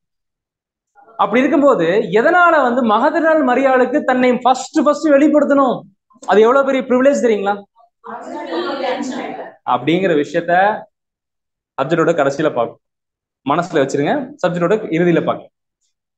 இது வேலிட் கொஸ்டின் தானுங்க, உங்க மனசுல எழும்பி இருக்கும். சரி, ஆனா இதுல என்ன தெரியுங்களா ஒரு ஆச்சரியம்? அப்போஸ்தலனாகிய பவுலுக்கு அவ்வளவு பெரிய ஸ்காலர், அவ்வளோ சபையை வழிநடத்திட்டு வந்த ஸ்காலருக்கு, ஃபர்ஸ்ட் ஏஞ்சலுக்கு தேவன் அவருக்கு கற்றுக் கொடுத்த ஒரு குணலட்சணங்களாம். அப்போஸ்தலனாகிய Paul learned in this character. அப்படிப்பட்டதான கேரக்டர் இந்த ஒரு ஸ்திரீல ஒளிஞ்சிருக்கு பாருங்க. அவ்வளோ ஸ்காலரே இந்த கேரக்டர் படிச்சுட்டு அந்த தூதனா வர்றாரு. ரொம்ப முக்கியமான ஒரு விஷயம் பார்க்க போறோம். ஜஸ்ட் லைக் தட் கிறிஸ்து தன்னை வெளிப்படுத்திடுவாரா, ஒரு விஷயம் சொல்லிடுவாரான்னு கிடையாது. அடியன் பண்ணலாம், ஆனா கிறிஸ்து பண்ண மாட்டார். ஏன் தெரியுங்களா? அவர் ஒரு விஷயம் சொல்றாரு, ஒரு விஷயம் பண்றாருன்னா அது நிறைய என்ன இருக்கும்? ஒரு காரண காரியம், தேவனுடைய திட்டம் இருக்கும். இந்த இடத்துல அப்படியே சொன்ன மாதிரி வாழ்க அப்படிங்கிறது நமக்கு கன்கார்டன்ஸ்ல எடுத்து பார்த்தோம்னா பீஸ், அது ஒரு சமாதானம் இல்லாட்டி செழிப்பு அப்படிங்கிறது குறிக்கும். அதுவும் ஒரு ஷாலம் தான். ஆனா இந்த இடத்துல 2 ஒரு ஃபார்ம் இருக்கும், அதாவது ஒரு வியூ இருக்கும். ஃபர்ஸ்ட் வந்து பாத்தீங்கன்னா உயிரோட வந்து காட்சி கொடுக்குறாரு. உங்களுக்கு என்ன இருக்கு? வாழ்க, நீ சமாதானம் தான். ஆனா இங்க அதே வாழ்க வந்து யாரு சொல்றாருன்னா யூதாஸ் காரியர் சொல்றாரு. அதான் அப்படியே பார்த்தோம். ஷாலோம்க்கு 6 மீனிங் இருக்கு. அதுல என்ன தெரியுங்களா? உங்களுக்கு பாதுகாப்பா இருங்க, செழிப்பா இருங்க, மன உறுதியா இருங்க. ஃபர்ஸ்ட் மீனிங் என்ன சொல்லுதுன்னா, உங்க கஷ்டம் எல்லாம் போயிருச்சு, இனிமேல் நீங்க எப்படித்தான் இருக்கணும்? சந்தோஷமா சமாதானமா இருங்கிற சொல்ற வியூ. அது எது? First view. செகண்ட் வியூ எதுனா, நீங்க மன உறுதியா இருங்க, பயப்படாதீங்க, தைரியமா இருங்க, நீங்க சமாதானம் இருக்குது, அதை தக்க வச்சுக்கோங்க அப்படின்னு சொல்ற இன்னொரு வியூ. அப்ப ஷாலோம் அப்படின்னு சொல்லிட்டோம்னா 2 வியூ இருக்கு. ஒண்ணு மகிழ்ச்சி தரக்கூடிய ஒரு எல்லா சூழ்நிலையும் முடிஞ்சிருச்சு. இன்னொன்னு மகிழ்ச்சியை கொலாப்ஸ் பண்றதுக்கு ஒரு சூழ்நிலை ஏற்பட போகுது. நீங்க என்ன பண்ணுங்க? மன உறுதியா அந்த ஷாலமும் தக்க வச்சுக்கோங்க அப்படின்னு சொல்றாரு. ரொம்ப சென்சிட்டிவான ஒரு வசனத்தை நம்ம வாசிக்க போறோம். நம்மளோட இருதயத்தை வந்து கொஞ்சம் பக்குவப்படுத்திக்கலாம். நம்ம ஆண்டவராக இயேசு கிறிஸ்துவோடைய அந்த ரத்தம் இருக்கு இல்லைங்களா, நமக்கு என்ன தருது? மாத்த மாட்டீங்களா? இது எப்படிங்கிறத மாத்துறது? நம்மளுடைய பைபிள் ஸ்டூடெண்டோட ஆணி வேறு என்னன்னாங்க ஜீவன். அவருடைய ஈடுபலியின் தியாகம் தான் நம்மளை வந்து எல்லாரும் சகோதரா உட்கார வச்சிருக்கு, மாற்று கருத்து இல்லை. ஆனா அதே ரத்தத்துல எப்படி ஜீவன் கொடுத்திருக்கிறாரோ, கல்வாரி சிலுவையில் நமக்காக பாடுபட்டு அந்த உயிர் தியாகம் பட்டு ஜீவன் கொடுக்குறாரு இல்லைங்களா, அது மட்டும் இல்லையா, அந்த ரத்தத்துல இன்னொரு விஷயம் கலந்துருக்குதுன்னு பவுல் சொல்றார். வாசிக்கலாங்களா? கொலோசியர் 1:20. அவர் சிலுவையில் சிந்தின ரத்தத்திலே சமாதானத்தை உண்டாக்கி. அப்ப அவர் சிந்திட்ட ரத்தத்துல எதுவும் கலந்துருக்குங்களா? சமாதானம். பாருங்க, நிறைய இந்த ஒரு விஷயங்கள் காரியங்கள் படிச்சிருப்போம், அப்படியே கடந்து சென்றிருப்போம். கொஞ்சம் பாஸ் பண்ணி அந்த வசனத்துல டீப்பான போய் பார்க்கும்போது ஒரு சில விஷயங்கள் நமக்கு தேவன் வெளிப்படுத்துறார். அவர் சிலுவையில் சிந்தின ரத்தத்துல நமக்கு என்ன இருக்குங்களா? எப்படி ஜீவன் இருக்கோ அந்த ஜீவனோடு சேர்த்தி சமாதானம் இருக்கு. அதனாலதான் அன்புக்குரிய சகோதர சகோதரிகளே, இந்த நாள்ல ரொம்ப முக்கியமா பாருங்க, தேவன் கண்ட்ரோல் எடுத்த நாள்னு பார்த்தோம் இல்லைங்களா? அப்படிப்பட்டதான அந்த நாள்ல நம்ம பார்க்கக்கூடிய தலைப்பானது சமாதானம். பாடத்துக்குள்ள நம்ம அப்படியே டிராவல் ஆகி போயிட்டு இருக்கோம். இப்ப நமக்கு இந்த சமாதானம் தெரிஞ்சிருச்சு, என்ன அந்த மீனிங் எல்லாம் பார்த்துட்டோம். சரி, இந்த சமாதானம் யாருக்கு வேணும் அப்படின்னு தேவன் தீர்மானிக்கிறார்னா, சகோதரனாகிய எக்ஸ், சகோதரி ஆகிய ஒய்க்கு கிடையாது. யாருக்கு தெரியுங்களா? இன்னும் கொஞ்ச நாள் உலக ஜனங்களுக்கா? ஓகே, சகோதரி சொல்றா உலக ஜனங்கள். ஒரு கரெக்டா ஒரு 1 hour, ஒரு உதாரணத்துக்கு சகோதரர் மனோஜ் இருக்கிறாரு, இல்ல சகோதரி ஒய் இருக்கிறாங்க. இவங்க 2 பேர்த்தையும் எடுத்துட்டு அத்திப்பள்ளி டோல்கேட் இருக்கு இல்லைங்களா, ஏன்னா அதான் பக்கம் பஸ் பிடிச்சி போறதுக்கு, இல்லை ரயில்வே ஸ்டேஷன்ல அங்க வந்து டிராப் பண்ணிடலாம். 1 hourக்கு டிராப் பண்ணிடலாம். ஏன்னா ஈஸியா போய் என்ன பண்ணிடலாம், கூட்டிட்டு வந்துடலாம். பாரு, இப்ப நமக்கு 1 hour சகோதர சகோதரி கொண்டு போய் அங்க வச்சிடலாம்.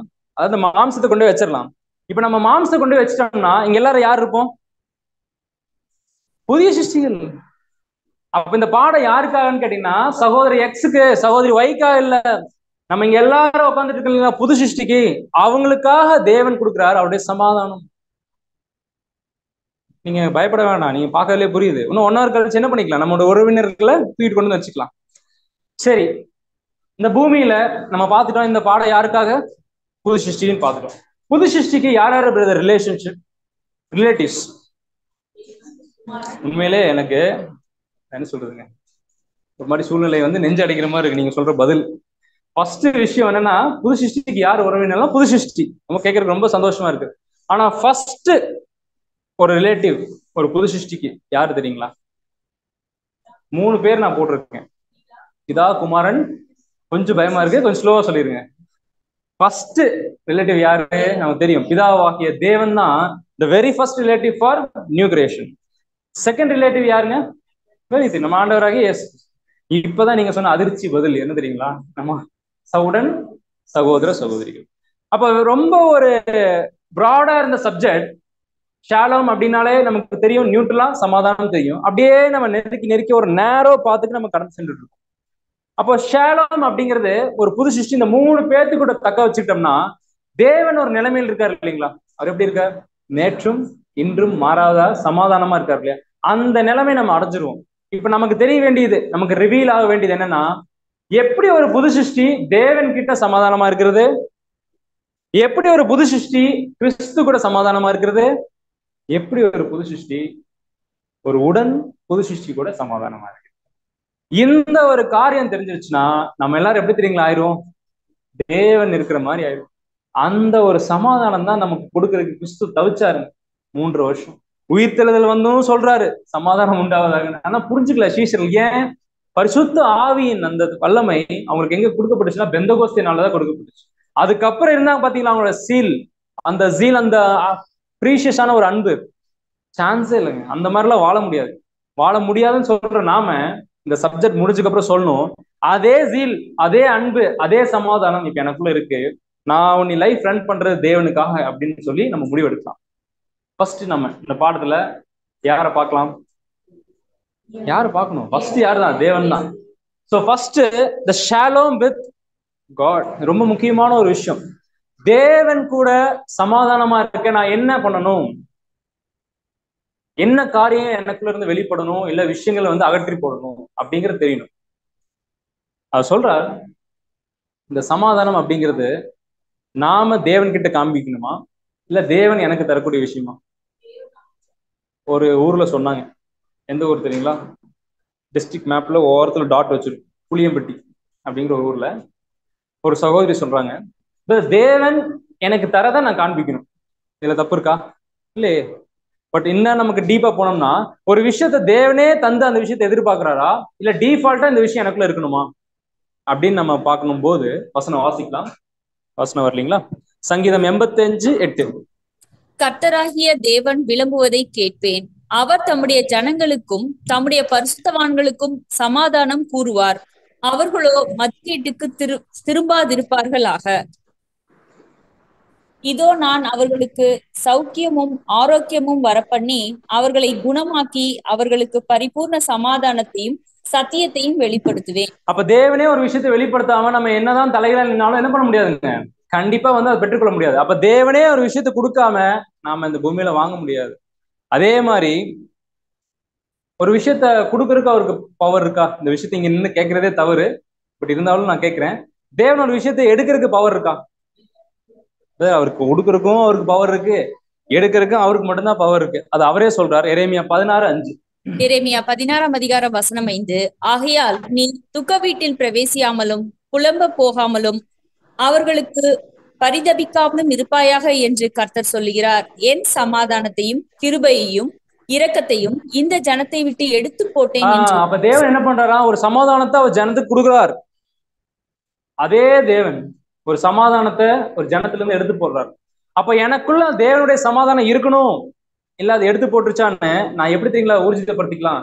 தேவன் எனக்கு கொடுத்துருக்காருன்னா ஒரு கேரக்டரோட மூலியமா தான் கொடுப்பார்.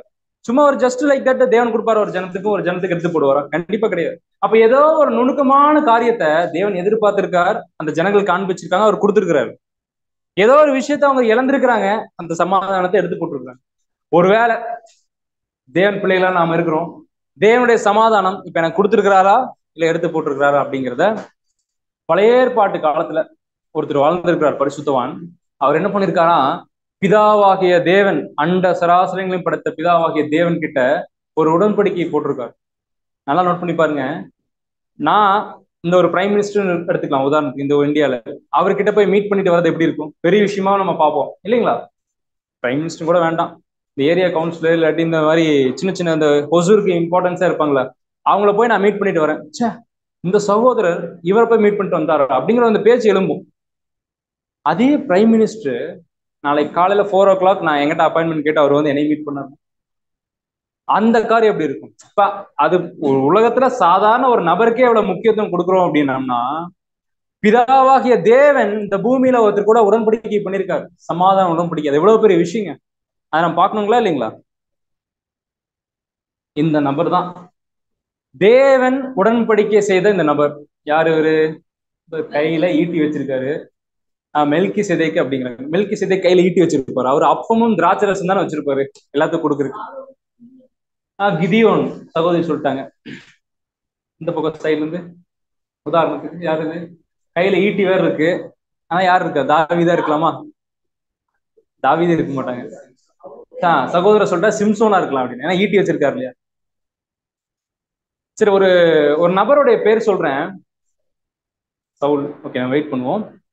அந்த ஒரு வார்த்தை கேட்ட உடனே உங்க மைண்ட்ல ஃபர்ஸ்ட் வரணும் ஒரு விஷயம் வரும் இல்லைங்களா? பாட்டில் கேன் அப்படின்னா ஒரு விஷயம் ஃபர்ஸ்ட் மைண்ட்ல வரும். அந்த மாதிரி ஒரு நபருடைய பேர் சொல்றேன். வெரி ஃபர்ஸ்ட் அந்த வார்த்தை கேட்டோன்னு உங்களுக்கு என்ன வருதுங்கிறத நீங்க மைண்ட்ல வச்சுக்கோங்க, சொல்ல வேண்டாம். ஆனா எனக்கும் அந்த ஒரு பலவீனம் இருந்ததுனால நான் சொல்றேன். பினகாஸ். பினகாஸ். ஓப்னி யாரு? அவங்க ஏலியோட பசங்க. அப்ப பினகாஸ் அப்படிங்கும் போது நமக்கு மைண்ட் பலவீனத்துல தான் இருக்கிறேன், பாவமான சரீரத்துல தான் இருக்கிறேன், தவிக்கிறேன். ஆனா என் மைண்ட் என்ன சொல்லுது? பினகாஸ்னாலே என்னதான்? தவறான நபர் தான்.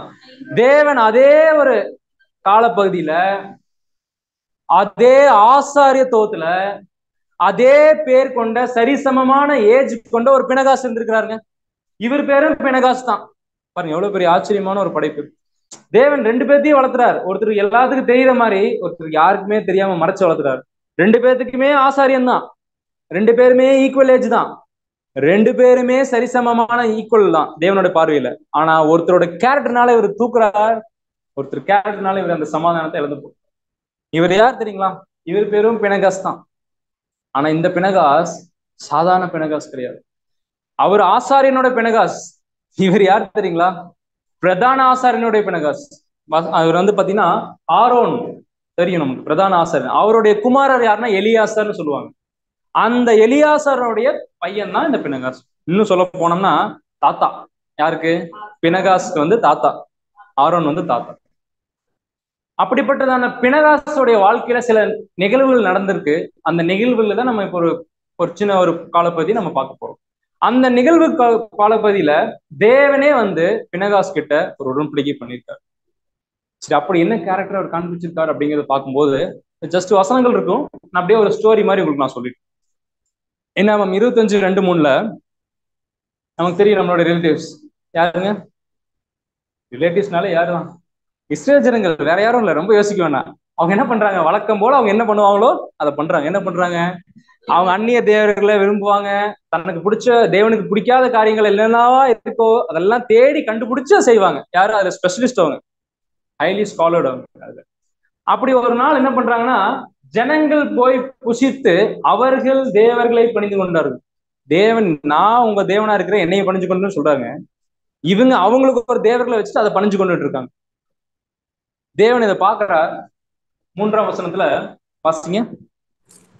இப்படி இஸ்ரவேலர் பாகால் பேயோரை பற்றி கொண்டார்கள். ஆனால் இஸ்ரவேலர் மேல் கர்த்தருடைய கர்த்தருடைய கோபம் ரொம்ப உக்கிரமா அங்க இஸ்ரேல் ஜனங்கள் மேல இருக்குது. ஏன்னா அவங்க பாகால் பேர் அவங்களுடைய விக்கிர ஆராதனைகளை அவங்க பண்ணிட்டு இருக்கிறாங்க.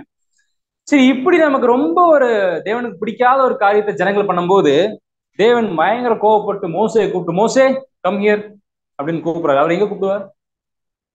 ஏன்னா மோசேவும் இவரும் டிஸ்கஸ் பண்ணணும்னா சீனாய் மலைக்கு போகணும்.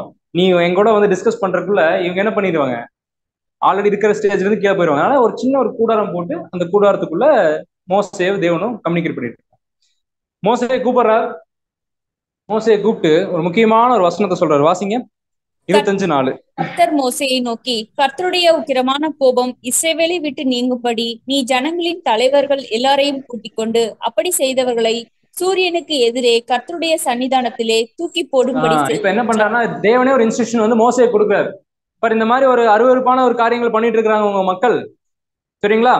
நீங்க என்ன பண்ணுங்கன்னா, அந்த ஒரு அந்நிய தேவர்களை வழிநடத்திட்டு இருந்த அந்த மக்களை நீ என்ன பண்ணுன்னா உங்க ஜனத்துல இருந்து வெளியே தூக்கி போடு அப்படின்னு மோசை கிட்ட இன்ஸ்ட்ரக்ஷன் யார் கொடுக்குறாரு? தேவன் கொடுக்குறாரு. பாருங்க, இப்படி ஒரு சூழ்நிலை போயிட்டு இருக்கு, சரிங்களா?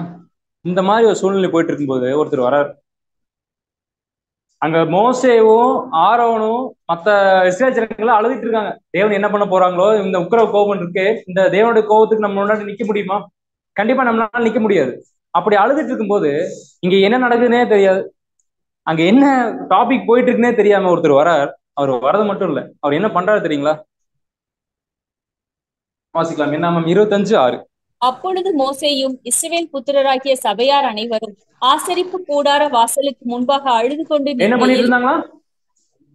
மறுபடியும் வாசிங்க, அது ரொம்ப முக்கியமான ஒரு பகுதி, பாருங்க வாசிங்க. மோசேயும் இஸ்ரவேல் புத்திரராகிய சபையார் அனைவரும் ஆசரிப்பு கூடார வாசலுக்கு முன்பாக அழுது கொண்டு இருக்காங்களாம். அவ்வளோ லட்ச ஜனங்களை வழிநடத்திட்டு இருந்த மோசேயும் சரி இஸ்ரேல் ஜனங்களும் அழுதுட்டு இருக்காங்க. அப்ப என்ன நடக்குது தெரியுங்களா? தொடர்ந்து வாசிங்க.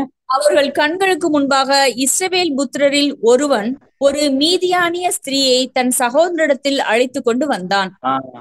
பாருங்க, ஆல்ரெடி தேவன் வந்து ரொம்ப ஒரு பயங்கரமான ஒரு கோபத்துல இருக்கிறாரு. இங்க என்ன நடக்குதுன்னே தெரியாம ஒரு சகோதரர் என்ன பண்றாரா, அந்த ஜனத்தின் நடுவுல அவங்க சகோதரர் கண்களுக்கு முன்பதாக யாரை கூட்டிட்டு வர? ஒரு மீதியானிய ஸ்திரீயை கூட்டிட்டு வர. எவ்வளவு ஒரு ரொம்ப கொடூரமான ஒரு காரியம்னா, இப்ப தெரியுதுங்களா அந்த பினகாஸ் ஏன் வந்து ஒரு கோட் ஷூட் போடாம இல்ல ஒரு நல்ல ஃபார்மல்ஸ் ட்ரெஸ் போடாம கையில ஈட்டி வச்சுட்டு இருந்தாரு? இப்ப தெரியும் நமக்கு அந்த ஈட்டி எதுக்கு அப்படின்னு. அவர் சொல்றாரு, அந்த ஈட்டி வந்து பாத்தீங்கன்னா அந்த வாசிங்க 25:7 வாசிங்க. அதை ஆசாரியனாகிய ஆரோனின் குமாரனான தேவன் இவரை கூப்பிடும் போது என் குமாரன் கூப்பிடல, அதாவது என்னுடைய பிள்ளைன்னு கூப்பிடல. அவர் கூப்பிடுற ஸ்டைல் பாருங்க, ஆசாரியனாகிய ஆரோனின் குமாரனாகிய எலியாசரின் மகன். அவர் சர்டிபிகேட் பண்றாரு, ஆசாரியன்னா இவர் தான், அந்த வம்சத்துல வரக்கூடிய ஒரு பிரதான ஆசாரியோட வம்சத்துல பையன் எப்படி இருக்கணும்னு அழகா அவருடைய ஸ்லாங்ல வெளிப்படுத்துறாரு. அப்படி கூப்பிட்டு அவர் என்ன சொல்றாரு? வாசிங்க. அதை ஆசாரியனாகிய ஆரோனின் குமாரனான எலியேசரின் மகன் பினகாஸ் கண்டபோது அவன் நடு சபையிலிருந்து எழுந்து ஒரு ஈட்டியின் தன் கையிலே பிடித்து. என்ன பண்றாருன்னா, அவருக்கு பயங்கர கோவம் வந்துருச்சு. யாருக்கு? பினகாஸ். இந்த ஒரு விஷயங்கள் பார்த்துட்டு இருக்கும்போது அவனால தாங்க முடியல. இந்த காரியத்தினால அவர் என்ன பண்ணிட்டாருன்னா, ஒரு நடு சபையில இருந்து எழுந்து வசனம் வாசிக்கும் போது வயிற்றிலிருந்து ஈட்டி உருவ போக அவங்க 2 பேர்த்தையும் என்ன பண்ணிட்டாருங்க? யார் 2 பேர்த்தையும்? ஆரோனையும் மோசையும். பரவாயில்ல, எல்லா ஞாயிற்றுக்கிழமை காலையில ஆராதனையில என்ன பண்ணிருக்கோம்? முடிச்சிட்டு இருக்கிறோம். இது ஒரு ப்ரூஃப். ஓகே. சோ அந்த 2 பேர்த்தையும் என்ன பண்ணிட்டாருன்னா வயிற்றுல குத்தி போட்டார். இந்த இடத்துல ஒரு கேள்வி படிக்கும்போது ஜனரஞ்சகமான ஒரு கேள்வி. கழுத்துல குத்தி இருந்தாலும் இறந்திருப்பாரா? இறந்திருக்க மாட்டாருங்களா? தலையில குத்தி இருந்தாலும் இறந்திருப்பார். இறக்குறது எப்படி குத்தினாலும் இறக்க போறாரு. ஏன் வயிற்றுல குத்துறாரு? சரி, எங்க குத்துனா என்ன, இறந்தா சரி அப்படிங்கிறீங்களா? அதாவது இந்த இடத்துல நம்ம எப்படி புரிஞ்சுக்கணும்னு கேட்டீங்கன்னா, வயிற்றுல ஒரு விஷயம் கர்ப்பம் தெரியும். அந்த கர்ப்பம் ஒரு குழந்தையா உருவாகிற மாதிரி பாவமா பிறக்கும். புரியுது இல்லைங்களா? ஆவிக்குரியவர்கள் கொஞ்சம் ஆவிக்குரியமா புரிஞ்சுக்கலாம். பாவம் உருவாகிற இடம் கர்ப்பம் இருக்கு இல்லைங்களா, அங்கேயே கொள்றாராம். அதுக்காக வயிற்றுலையா பதர் பாவ உருவாகணும்னு எடுத்துக்க வேணாம். இந்த இடத்துல வந்து ஒரு உவமையா, ஒரு உவமை எக்ஸாம்பிளா சொல்லியிருக்கப்படும். சரி, ஏன் இவ்வளோ கொடூரமா இந்த ஒரு விஷயம் நடக்கணும்? நம்ம படிக்கிற தலைப்பு வந்து பாத்தீங்கன்னா ஷாலோம். அது எப்படி இருக்கும்? கேட்கறதுக்கு சமாதானமா அன்பா இருக்கும். பட் பார்த்துட்டு இருக்க காரியம் வந்து அப்படியே அதுக்கு ஆப்போசிட்டா இருக்கே இருக்கும். இங்க ஏன் தெரியுங்களா அது அவ்வளோ சீரியஸ்னஸா போகுது? இப்ப வரக்கூடிய மே கன்வென்ஷன் எடுத்துக்கலாம். அதிகபட்சம் நம்ம எவ்வளவு பேர், மேக்சிமம் குழந்தைகள் எல்லாம் சேர்த்தி எவ்வளவு பேர் கேதர் ஆகும்? சரி சகோதரர் 2000, நான் ஒரு 5000 இந்தியாலேயே எல்லாத்தையும் கூப்பிடுறோம்னு வைங்க. உதாரணத்துக்கு எல்லா இங்கிலீஷாலும் எல்லா பிரதர்ஸும், நம்ம வீங்ல இருக்கக்கூடிய எல்லா பிரதர்ஸையும் கூப்பிடுறோம். ஒரு 5000. சரி, அத்தனை பேரையும் ஒரே நாள் நைட்ல தேவன் சங்காரம் பண்ண எப்படி இருக்கும்? சரி, நல்லாதான் பிரதர் ஆரம்பிச்சிங்க, கரெக்டா தானே போயிட்டு இருக்கு. அப்படின்னா 5000 பேர் நம்ம வந்து மடிஞ்சு போனாலும் எவ்வளவு ஃபீல் பண்றோம். வசனம் வாசிக்கலாங்களா? 9ஆம் வசனம் வாசிங்க கடைசியா இந்த லைன். அந்த வாதையால் செத்தவர்கள் 24,000 பேர். எத்தனை பேரு? ஒரு கன்வென்ஷன் கேதர் பண்ணாலே 5000 பேர் வரதே ரொம்ப கடினமா இருக்கு. அங்க எத்தனை பேர் தெரியுங்களா மரணிச்சிருக்கிறாங்க? 24,000 பேர். அப்ப இந்த கான்சிக்வன்ஸ், இந்த சீரியஸ்னஸ் எவ்வளவு டேஞ்சரா இருக்கு பாத்தீங்களா? யார் பண்ண தெரியுங்களா? அந்த 2 நபர்கள் பண்ணனால. ஆல்ரெடி ஒரு பிரச்சனையில அங்க வந்து மக்கள் பயந்துட்டு இருக்கிறாங்க, தேவனுடைய அருவருப்பான காரியம். இதுல இது வேற நமக்கு எக்ஸ்ட்ரா ஒரு பேர்டன் வந்து பாத்தீங்கன்னா இந்த இடத்துல பண்ணியிருக்காரு. அதனாலதான் இவர் ஈட்டி உருவ போக குத்தி போட்டார். இதுக்கு சமாதானத்துக்கு சுத்தமாவே சம்பந்தம் இல்லைன்னு உங்க பேஸ் ரியாக்ஷன் எனக்கு காட்டி கொடுக்குது, புரிஞ்சுக்கிறேன். இப்படிப்பட்டதான சூழ்நிலையில சர்வலோகத்தையும் படைத்த பிதாவாகிய தேவன் வந்து ஒருத்தர்கிட்ட உடன்படிக்கை பண்ற. இந்த பூமியில ஒரு சின்ன ஒரு பார்ட்ல இருக்கக்கூடிய பூமியில எவ்வளவோ நட்சத்திரங்களுக்கு மேல வாழ்ந்துட்டு இருக்கும் போது ஒரு சின்ன நபர்கிட்ட வந்து ஒரு உடன்படிக்கை போடுறாருன்னா அது எவ்வளவு பெரிய விஷயம். வாசிக்கலாங்களா? இப்பதான் தேவன் உடன்படிக்கை பண்ண வசனத்துக்கு நம்ம வரோம். வாசிங்க. என்னாகமம் 25ஆம் அதிகாரம் வசனம் 11 முதல். நான் என் எரிச்சலில் இஸ்ரவேல் புத்திரரை நிர்மூலமாக்காதபடிக்கு ஆசாரியனாகிய ஆரோனின் குமாரனான எலேசரின் மகன் பினகாஸ் என் நிமித்தம் அவர்கள் நடுவில் பக்தி வைராக்கியம் காண்பித்ததினால் இஸ்ரவேல் புத்திரர் மேல் உண்டான என் உக்கிரத்தை திருப்பினான். ஒரு முக்கியமான ஒரு கேரக்டர் அங்க பினகாஸ் ஒரு காமிச்சிருக்காரு. என்னங்க அது? சோ தேவன் அங்க எதிர்பார்க்கிறது பக்தி வைராக்கியம். அப்ப நாம இப்ப அந்த சின்ன ஒரு பார்ட், இது வந்து விதை. கனிதான் வந்து பாத்தீங்கன்னா சமாதானம். கனி எடுத்தோடனே வந்துருமா? போட்டோடனே வந்து கனி வந்துருமானா? எடுத்தோடனே கனி வராது. ஃபர்ஸ்ட் ஒண்ணு விதைன்னு ஒண்ணு போடணும். அந்த விதையில இருந்து ஒரு செடி வந்து, செடியில இருந்து பூ காயெல்லாம் வந்ததுக்கு அப்புறம் தான் என்ன ஆகும்?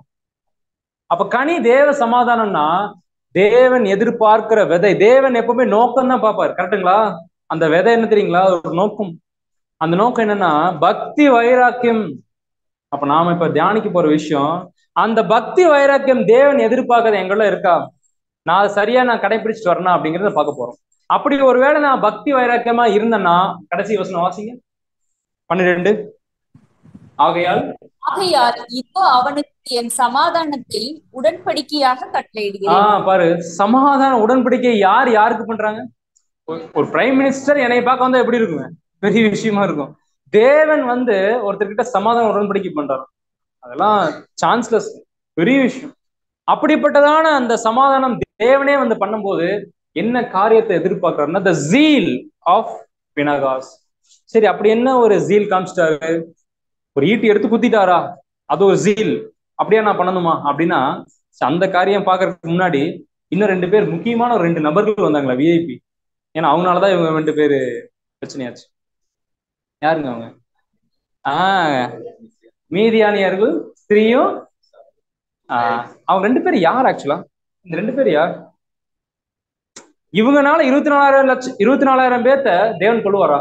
அப்ப இவங்க யாரோ ஒருத்தர் முக்கியமானதானே இருக்கணும். முக்கியமானதா இருந்து அவங்க வழி தப்பி போயிருக்கணும், கரெக்டா? அதனாலதான் தேவனோட உக்கிரமான கோபம் வந்துச்சு. இவங்க யாருன்னு நம்ம பார்த்துட்டு அப்படி இந்த பக்தி வைராக்கியம்னா என்னன்னு நம்ம பார்க்க போறோம். 2 வசனம். என்னாகமம் 25, 14, 15. என்னாகமம் 25ஆம் அதிகாரம் வசனம் 14 முதல். மீதியானிய ஸ்திரீயோடே குத்துண்டு செத்த இஸ்ரவேல் மனிதனுடைய பேர் சிம்ரி. அப்படியே சொல்லிட்டோம், அந்நிய பாஷை பேசக்கூடாது. ஞாயிற்றுக்கிழமை காலையில பேச ரொம்ப தவறு. என்ன வரும்னா பேரு, இந்த பேரு வந்து கொஞ்சம் சொல்லி பார்த்துருங்க, கொஞ்சம் கடினம் தான். சிம்ரி. அந்த ஸ்திரீ வந்து பாத்தீங்கன்னா யாருன்னா சிம்ரி. அவளோட வந்து யாருன்னு பாத்தீங்கன்னா அந்த சல்லுவின் குமாரன், சாரி, அந்த செத்த மனிதன் பேர். அந்த இஸ்ரேல் ஜனங்கள் நாட்டுல சகோதரர்களோட சேர்ந்து இருக்கிறார் இல்லையா, அவர் வந்து சிம்ரி. அவர் யாருன்னா அவருடைய சல்லுவின் குமாரன், சிமியோனின் தகப்பன் வம்சத்துல ஒரு பிரபு. சாதாரணமான ஒரு இஸ்ரேலுடைய மக்கள் கிடையாது, இஸ்ரேல் மக்கத்துல மேல ஒரு பகுதியில் இருக்கக்கூடிய ஒரு பிரபுவா இருக்கிறார். தேவன் அந்த ஸ்தானத்துல வச்சிருக்கிறார் இந்த சிம்ரியை. இந்த சிம்ரி கூட்டிட்டு வந்த ஒரு ஸ்திரீ இருக்காங்க இல்லையா, ஒரு ஜாதி ஸ்திரீ, அவங்க யாருன்னு படிக்கலாங்களா? 15. குத்துண்ட மீதியானிய ஸ்திரீயின் பேர் கஸ்பி. அவள் பேர் என்னங்க? உங்களுடைய ஃபேஸ் ரியாக்ஷன்ல தெரியுது அது எவ்வளவு கஷ்டமான விஷயம்.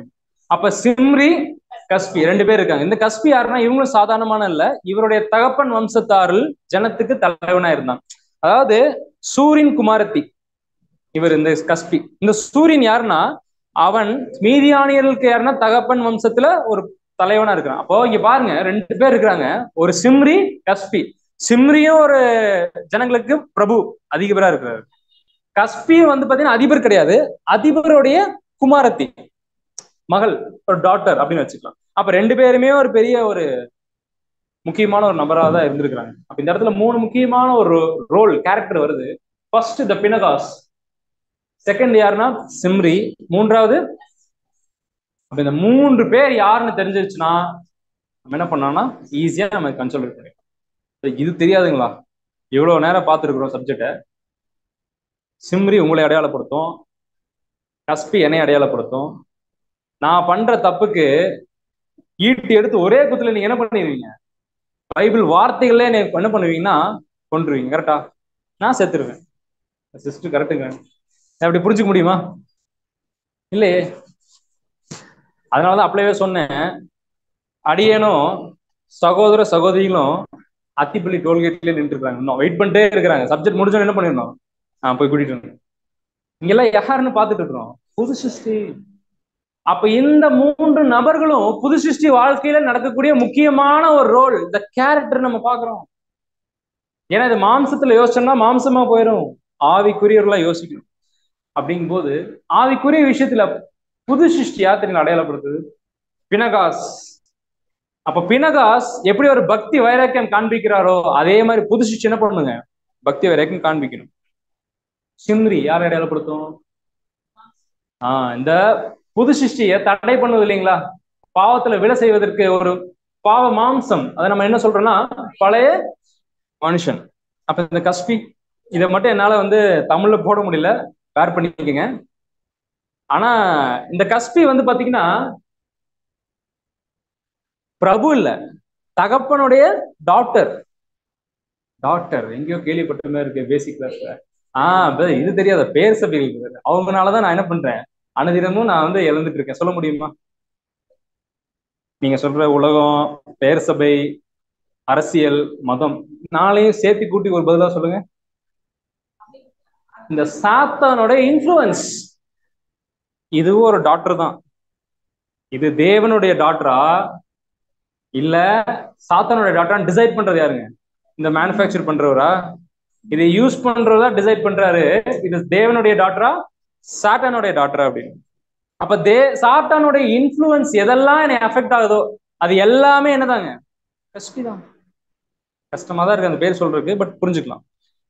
சரி, இப்ப இந்த 3 பேரையும் பார்த்தாச்சு. அடுத்து நம்ம என்ன தியானிக்க போறோம்னா பக்தி வைராக்கியம் பார்த்துட்டு இருந்தீங்களா, அப்படி என்ன ஒன்று பக்தி வைராக்கியம் அப்படிங்கிறத ஒரு 2 minutes அதை பார்த்துப்போம். இந்த இடத்துல சொல்ற இந்த பக்தி வைராக்கியம் பினகாஸ்க்கு மட்டும் இல்ல, நமக்கு மட்டும் இல்ல, அமைதிக்கு சான்றா இருந்தார் இல்லைங்களா, யாரு? மோசே தான், இயேசு கிறிஸ்து. அவரே ஒரு இடத்துல பக்தி வைராக்கியம் காண்பிச்சிருக்காரு. அவர் சொல்றாரு வசனத்துல, பிதாவை வீட்டை வியாபார வீடாக்காதீங்கன்னு ஸ்டார்ட் அவர் எடுத்து அடிக்கிறாரு இல்லைங்களா. ஏன் தெரியுங்களா? அவர் சொல்றாரு பாருங்க, 17ஆம் வசனம் வாசிங்க, யோவான் 2:17. அப்பொழுது உம்முடைய வீட்டை குறித்து உண்டான பக்தி வைராக்கியம் என்னை பட்சித்தது என்று எழுதி இருக்கிறதை அவருடைய சீஷர்கள் நினைவு கூர்ந்தார்கள். இதை நினைவு கூறணுமா? அங்க எப்படி நம்ம நினைவு கூறுதல்ல நினைவு கூறக்கூடிய சில காரியங்கள் இந்த மாதிரி இங்க ஒரு விஷயங்கள் நம்ம நினைவு கூறணும். என்ன தெரியுங்களா? அவருடைய வீட்டை குறித்ததான ஒரு பக்தி வைராக்கியம் கிறிஸ்துக்கு எழும்பிட்டு. அதே பக்தி வைராக்கியம் அப்படின்னா என்ன கிறிஸ்துக்கு சொல்றார், அவரை நமக்கு காண்பிக்கிறார். சரி, எப்பெல்லாம் இந்த பக்தி வைராக்கியம் நம்ம காண்பிப்போம்?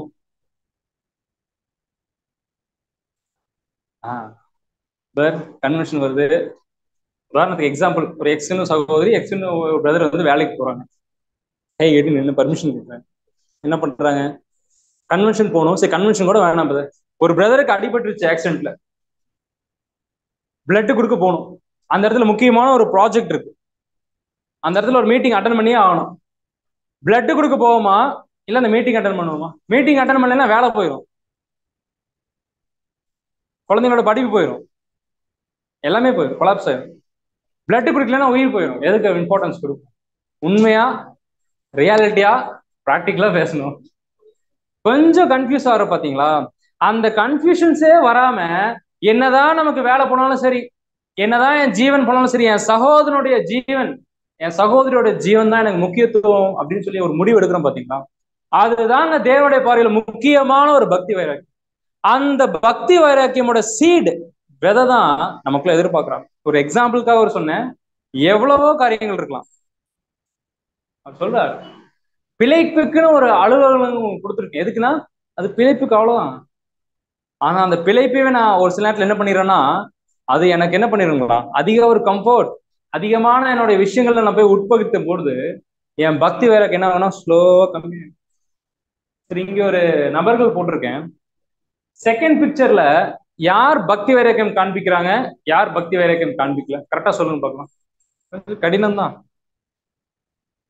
இதே மாதிரிதான் தேவன் பார்த்துட்டே இருப்பார் மேல இருந்து. என் பிள்ளைகள் 10 பேத்துக்கு முன்னாடி உட்காந்துட்டு இருக்காங்க, அதுல யார் என் பிள்ளை? இவங்கள மாதிரி.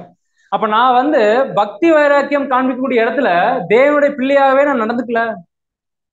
பாருங்க, ஒரு வித்தியாசம் இருக்கணுமா இல்லைங்களா?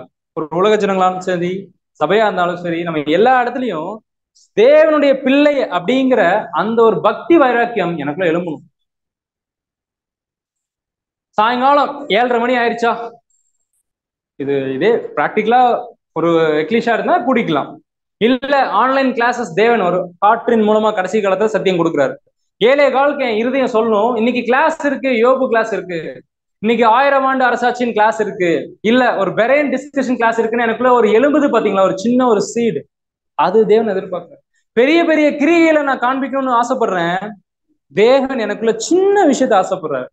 என் இருதயத்துல ஒரு ஓரமா அந்த டைமிங்க்கு தேவன் நினைக்கிறேனா அப்படிங்கிறத தேவன் எதிர்பார்க்கறது தான் ஃபர்ஸ்ட் பயபக்தியோட ஒரு ஃபர்ஸ்ட் ஸ்டேஜ். செகண்ட் ஸ்டேஜ் இருக்குங்க. ஏன்னா இந்த ஃபர்ஸ்ட் ஸ்டேஜ் உலகத்திலையும் பண்ணுவாங்க, நாமளும் பண்ணுவோம், எல்லாரும் ஓகே. செகண்ட் ஸ்டேஜ் தான் பயபக்தியோட ஒரு இம்பார்ட்டன்ட் டீப் சப்ஜெக்ட் ஃபார் புது சிருஷ்டி.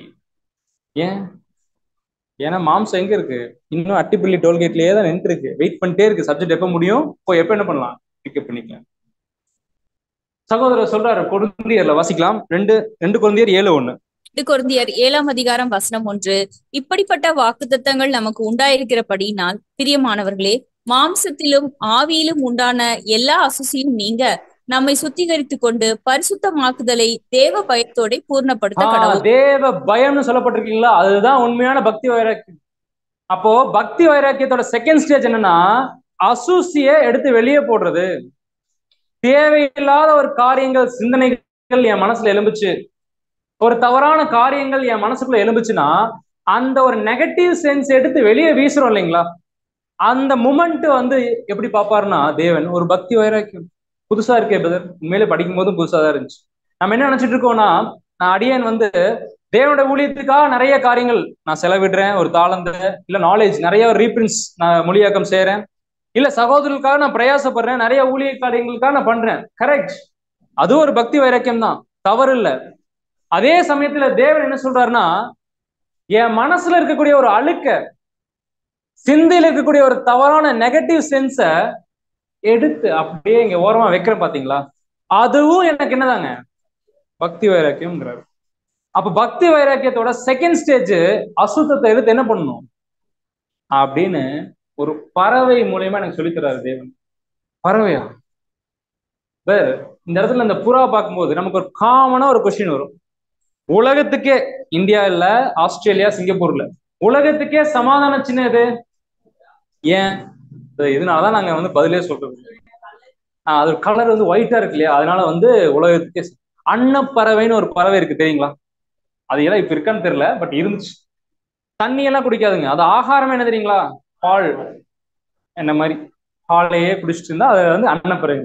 பாருங்க, பரிசுத்தமா இருக்கக்கூடிய, புறாவிட பரிசுத்தமா இருக்கக்கூடிய அன்னப்பறவைய தேவன் சமாதான சின்னமா வச்சிருக்கலாமா? வச்சிருக்கலாம். ஆனா புறாவை தேவன் சமாதான சின்னமா வச்சிருக்காருன்னா என்ன காரியம்? கரெக்ட். அது என்ன தன்மை புரிஞ்சுக்கணும். அப்ப தேவன் ஒரு விஷயத்தை எடுத்து, இதோ வெள்ளையா இருக்கு வாட்டர் கேன், இது என்ன பண்ணுங்க, எக்ஸாம்பிளுக்கு எடுத்து அது வெள்ளையா ஆயிருச்சு, இது வந்து சமாதான சின்னம்னு வைப்பாரா? இல்லையே. அவர் ஒரு காரியம் சொல்றாருன்னா அதுல 1000 அர்த்தங்களும் தேவனுடைய திட்டங்களும் ஒளிஞ்சிருக்கிறோம். யோசிச்சு பார்க்கலாம். நிறைய சாரி வாயில வந்துருச்சு. நிறைய விஷயங்கள் வந்து அந்த இடத்துல அனுப்புறாரு. எப்போ அனுப்புறாரு? வேலைக்கு வெளியே அனுப்புறாரு. காகம் போச்சு, பார்த்துட்டு வந்துருச்சு. 2வது டைம் அனுப்பும்போது அப்படியே போயிருச்சு, ஏன்? மாம்சம் தென்பட்டனால போயிருச்சு. ஆனா இந்த புறா போயிட்டு அந்த ஒரு ஆலிவ் ட்ரீ எடுத்து வந்து அந்த இன்ஸ்ட்ரக்ஷன் கரெக்டா குடிச்சுங்களா? அப்ப அதே மாதிரி தேவனுடைய இன்ஸ்ட்ரக்ஷனை கரெக்டா ஃபாலோ பண்ற அந்த புறா மாதிரி நாம இருந்தோம்னா ராஜ்யத்துல நாமளே ஒரு அடையாள சின்னமா வைப்பார். இது ஃபர்ஸ்ட் குவாலிட்டி. அப்ப இன்ஸ்ட்ரக்ஷனை கரெக்டா ஃபாலோ பண்ற குணலட்சணம் புறா கிட்ட இருக்கு. 3 கேரக்டர்ல செகண்ட் அண்ட் தேர்ட் கேரக்டர் ரொம்ப பியூட்டிஃபுல்லா இருக்கும். செகண்ட் கேரக்டர் என்ன தெரியுங்களா? புறாக்கு மட்டும் ஒரு விஷயம் வேண்டாம். இப்போ கிளி வளர்த்துறீங்க வைங்க, உதாரணத்துக்கு வீட்டுல வளர்த்திடாதீங்க, ஒரு எக்ஸாம்பிளுக்காக சொல்றேன். சரி, ஒரு வேற ஏதோ ஒரு பறவை வளர்த்துறீங்க. நீங்க கொஞ்ச நேரம் வெளியே போயிட்டு வரீங்க, ஏதாவது ஊருக்கு போறீங்கன்னா கூண்டு போட்டு அடைச்சு அதுக்குள்ள ஸ்நாக்ஸ் எல்லாம் வந்து என்ன பண்ணணும், வச்சுட்டு போகணும். இல்லைன்னா என்ன ஆயிரும், அது போயிடும். புறா மட்டும் ஒரு தடவை பழகிருச்சுன்னா, நீங்க இங்க இருந்து கோயம்புத்தூர் போறதுக்குள்ள உங்களுக்கு முன்னாடி என்ன தெரியுங்களா போயிடும், இந்த புறா போய் வெயிட் பண்ணி உட்காந்துரும். நீங்க போறதுக்கு முன்னாடி உங்ககிட்ட புறா வந்துடும். ஒரு தடவை இந்த புறா பழகிருச்சுன்னா 10:30 மணி ஆனா போதும், சண்டே என்ன ஆயிரும். ஒரு எக்ஸாம்பிள் சொல்றேன். சரி, சண்டே விட்டுருங்க. ரெகுலரா 7:15 ஆச்சுன்னா என்ன ஆயிரும், யோபு கிளாஸா அட்டன் பண்ணிடும். புறாக்கு கூண்டே வேண்டியதில்லை. அதனாலதான் அது உலகத்துக்கே என்ன ஆக போகுது, ராஜ்யத்துல அடையாள சின்னமா மாறப்போகுது. அன்பானவர்களே, கொஞ்சம் நிறைய ஒரு ஆழங்களான கருத்துக்களை இந்த புறால வச்சிருக்கிறாங்க. அதுல கடைசி கருத்து என்ன தெரியுங்களா? ரொம்ப சென்சிபிளா இருந்துச்சு, படிக்கும்போது ரொம்ப ஆச்சரியம். இப்படி எல்லாம் ஒரு பறவை இருக்குமா, தேவன் படைப்பு இப்படி இருக்குமாங்கிற அளவுக்கு ஆச்சரியமா இருந்துச்சு. இது ஒரு பூ வச்சிருக்குது கையில, அதனால என்ன புறாவை எடுத்துக்கலாம், ஆண் புறாவை எடுத்துக்கலாமா? ஏன்னா பூ வச்சிருக்கு இல்லைங்களா? சரி, ஒரு பெண் புறாக்கு பூ கொடுக்க போகுது. உதாரணத்துக்கு பிராக்டிக்கலா, ஒரு வேலை ஒரு ஆண் புறா பெண் புறா இருக்கு. ஒரு ஆண் புறா வந்து ஒரு நோயாலேயோ இல்ல ஒரு ஆக்சிடென்ட்ல இறந்துருச்சுன்னு வைங்களேன், ஒரு ஏதோ ஒரு சூழ்நிலை இறந்துருச்சு. இந்த பெண் புறா என்ன தெரியுங்களா பண்ணும்? வேற ஒரு ஆண் புறா நம்மளோட வாழ்க்கையை தேடி போகாதுங்களாம், மற்ற பறவைகள் மாதிரி. மற்ற பறவைகள் வந்து ஜோடி இறந்துருச்சுன்னா இன்னொரு ஜோடி பார்த்து என்ன ஆயிரும், போயிடும். ஆனா இந்த புறாவோட கேரக்டர் என்ன தெரியுங்களா? அந்த ஒரு ஆண் புறாவை நினைச்சு நினைச்சு இதுவும் சாப்பிடாம இருந்து கொஞ்ச நாள்ல மறிச்சு போயிருமா. இந்த படிக்கும்போது ரொம்ப ஆச்சரியமா இருந்துச்சு. எந்த பறவைகளுக்கும் இல்லாத ஒரு குணலட்சணம் இந்த பறவைக்கு கொடுத்துருக்கு. அதனாலதான் உலகத்துக்கே என்ன தெரியுங்களா இருக்கு, வெள்ளையா இருக்கிறதுக்காக இருக்கிறது ஓகே, ஃபர்ஸ்ட் ஸ்டேஜ். ஆனா இந்த ஒரு கேரக்டர் தேவன் வச்சிருக்கிறாரு, உள்ள வச்சிருக்காரு. என்னுடைய ஆண் புறா அங்க கல்வாரி சிலுவையில பார்த்தோம் இல்லைங்களா, போன வாரம் நினைவு கூறுதல் கூட தியானிச்சு, அங்க அடிபட்டு இருக்கிறார். அவரையே நினைச்சு நினைச்சு நான் என் வாழ்க்கைக்கா அவருக்கே அர்ப்பணிக்கிறேன்னா இல்ல, அந்த சிம்ரி மாதிரி நான் என்ன பண்ணிடுறேன், வேற ஒரு ஆண் புறாவை தேடி நான் போயிடுறேன். அவர் சொல்றாரு, உனக்கா நான் மறிச்சேனே, எனக்கா நீ இந்த பூமியில கொஞ்ச நாட்கள் வாழ முடியாதான்னு என்னை பார்த்து ஏக்கமா கேட்பார் இல்லைங்களா? அப்போ என் இருதயம் ஒரு களங்கம் உண்டாகும் இல்லைங்களா? அப்ப நான் நினைச்சுக்கணுமா இந்த புறாவை? அதனாலதான் அன்புக்குரிய சகோதரர்களே, புறாவை நாம் இந்த பூமிக்கு சமாதானமா வச்ச மாதிரி மணவாளனுக்குரிய மணவாட்டியா நம்ம உண்மையா இருக்கும்போது உலகத்துக்கே நம்ம என்ன தெரியுங்களா அடையாளமா வச்சிருக்கிறாரு, சமாதான பிரபுவா புறாவுகளா நம்ம வச்சிருக்கிறோம். அப்படிப்பட்டதான அந்த சமாதானமான அந்த ராஜ்யத்துல நம்ம சமாதான பிரபுக்களா இருக்கணும்னா பக்தி வைராக்கியம் அப்படிங்கிற அந்த கேரக்டர் பினகாஸ் காமிச்ச மாதிரி எனக்குள்ள இருக்கக்கூடிய அந்த அசுத்தத்தை என்ன பண்ணணும், எடுத்து வெளியே வைக்கணும். ஃபர்ஸ்ட் விஷயம், அசுத்தத்தை எடுத்து வெளியே வைக்கிறது பக்தி வைராக்கியம். ஒருவேளை அப்படி பக்தி வைராக்கியமா இருந்துச்சுன்னா எனக்கு என்ன ஆயிருங்க, சமாதானத்தை கொடுப்பார். சொல்றார், சகோதரனுடைய பக்தி வைராக்கியத்துக்காக நான் ஏங்க முடியுமா? இங்க ஏன் பக்தி வைராக்கியத்துக்காக நான் என்ன பண்ண முடியாதுங்க, நடக்கிறது கஷ்டமா இருக்கேன்னு நினைக்கும் போது அங்க ஒரு வசனம் கொடுக்குறார். தீத்து 2:14 வாசிங்க. தீத்து 2:14. அவர் நம்மை சகல அக்கிரமங்களினின்று மீட்டுக்கொண்டு தமக்குரிய சொந்த ஜனங்களாகவும் நற்கிரியைகளை செய்ய பக்தி வைராக்கியம் உள்ளவர்களாகவும் நம்மை சுத்திகரிக்கும்படி நமக்காக தம்மை தாமே ஒப்பு கொடுத்தார். நாம பக்தி வைராக்கியமா இருக்கணும்னுக்காக தம்மை தாமே அவர் ஒப்பு கொடுத்திருக்காரு. அப்ப அதே பேட்டர்ன், அதே ரூல்ஸ் தான் என் சகோதர சகோதரிகள் பக்தி வைராக்கியத்துக்காக நான் எவ்வளவு ஒப்பு கொடுக்குறேன். புரியுது இல்லைங்களா? அப்ப என் பக்தி வைராக்கியத்தை விட எனக்குடைய பக்தி வைராக்கியம் ஒரு பார்ட், அதே பேரலா என் சகோதர சகோதரிகளுக்காக பக்தி வைராக்கியம் நான் எவ்வளவு பிரயாசப்படுறேன் தேவன் பாக்குறாரு. ஏன்னா எனக்காக யார் பண்ணியிருக்காரு, உங்களுக்காக யார் பண்ணியிருக்காரு, கிறிஸ்து பண்ணியிருக்காரு இல்லைங்களா?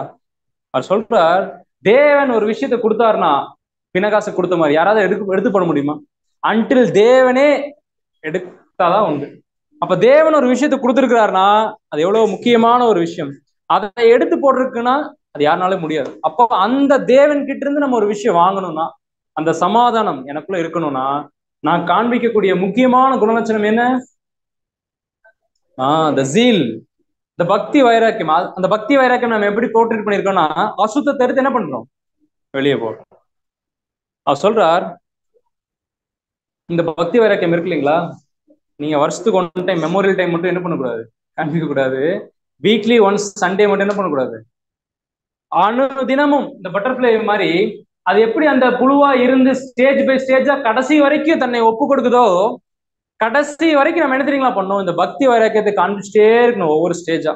அது சொல்றாரு, நான் உங்களிடத்தில் இருக்கும்போது மாத்திரமல்ல எப்பொழுதுமே நீங்க என்ன பண்ணுங்க, பக்தி வைராக்கியம் பாராட்டுங்க. சோ அன்புக்குரியவர்களே, இந்த ஒரு ஃபர்ஸ்ட் ஒரு பார்ட் நம்ம ஆண்டவராகிய பிதாவாகிய தேவன் ஆண்டவராகிய இயேசு கிறிஸ்து மூலமாக இந்த ஒரு பக்தி வைராக்கியம் நமக்கு எப்படி காண்பிக்குங்கிறத பாக்குறோம். சோ ஷாலோம் வித் தேவன் என்னன்னு பார்த்துட்டோம், பக்தி வைராக்கியம் எப்படி காண்பிக்கும்னு பார்த்துருக்கோம். அடுத்தபடியாக புது சிருஷ்டிக்கு யார் ஒரு உறவினர், ஷாலோம் வித் கிரைஸ்ட். இவர்கிட்ட ரொம்ப லிபர்ட்டியா இருந்துக்கலாமே.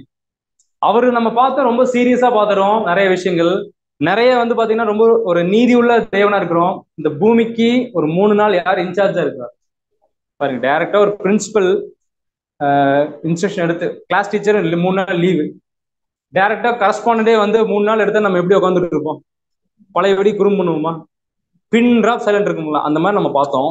அந்த பக்தி வைராக்கியம் காரியங்கள் பார்த்தோம். இப்ப மறுபடியும் கிளாஸ் டீச்சர் வந்துட்டாரு, எப்படி இருக்கும் நம்ம மைண்ட்ல? ஷாலோம் வித் கிரைஸ்ட் என்ன நடந்தாலும் சரி, இந்த கிறிஸ்து என் கூட எப்படிதான் இருப்பார்.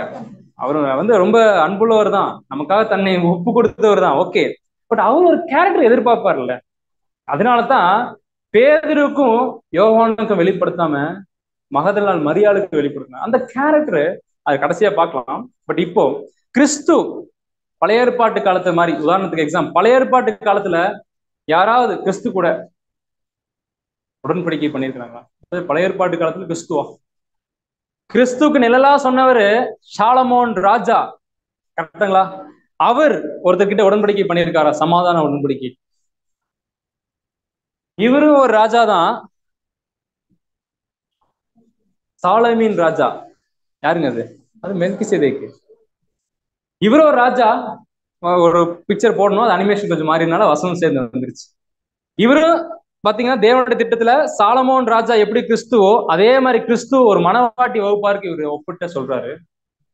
ஒட்டுமொத்த தேவனுடைய, அதாவது தாவீது ராஜாவுடைய பிளான் இருக்கு இல்லைங்களா, அவருக்காக ஒரு என்ன பண்ணும், ஒரு ஆலயத்தை கட்டணும்னு சாலமோன் கிட்ட சொல்றாரு. இந்த சாலமோன் தன்னுடைய பிளானை இந்த ராஜா கிட்ட சொல்றாரு. யார் அவரு? இவர் அந்த நீங்க 1 ராஜாக்கள் 2 ராஜாக்கள் படிச்சு, 1 சாமுவேல் 2 சாமுவேல் படிச்சு நீங்க என்ன பண்ணுங்க, சாயங்காலம் 3:15 ட்ரெயினுக்கு போகும்போது என்ன சொல்லிடுறீங்களா?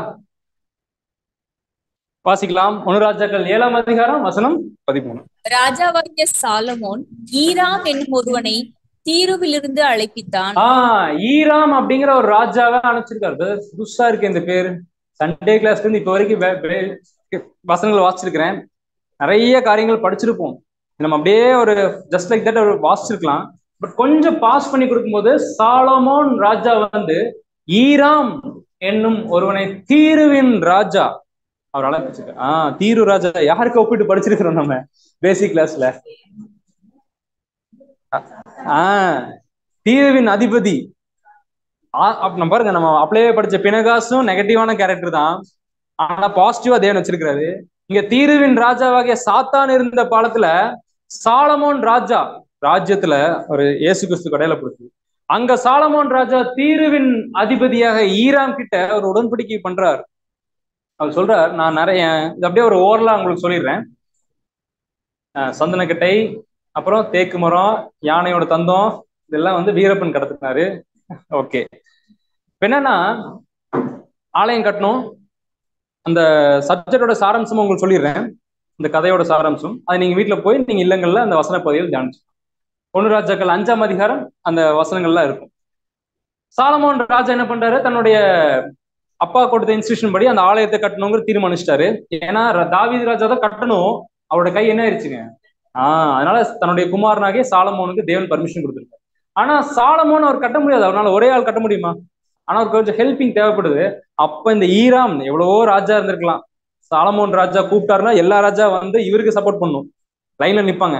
ஆனா இவரு தேடி போய் ஒரு ராஜா கிட்ட ஹெல்ப் கேட்கிறாரு. யாருங்க? ஈராம். போய் கேட்கும் போது, உம்முடைய விருப்பங்களின் படியெல்லாம் நான் என்ன பண்ணுவேன். இவர் கேட்கிறாரு, இது வேணும், விருட்சங்கள் வேணும். அதே மாதிரி நம்ம பாக்குறோம் கேதுரு மரங்கள், சந்தன மரம் இல்லை, கேதுரு மரம். கேரு அந்த மரம் வந்து பாத்தீங்கன்னா இருக்கிறதுலே ரொம்ப பியூட்டிஃபுல் கேரக்டர்.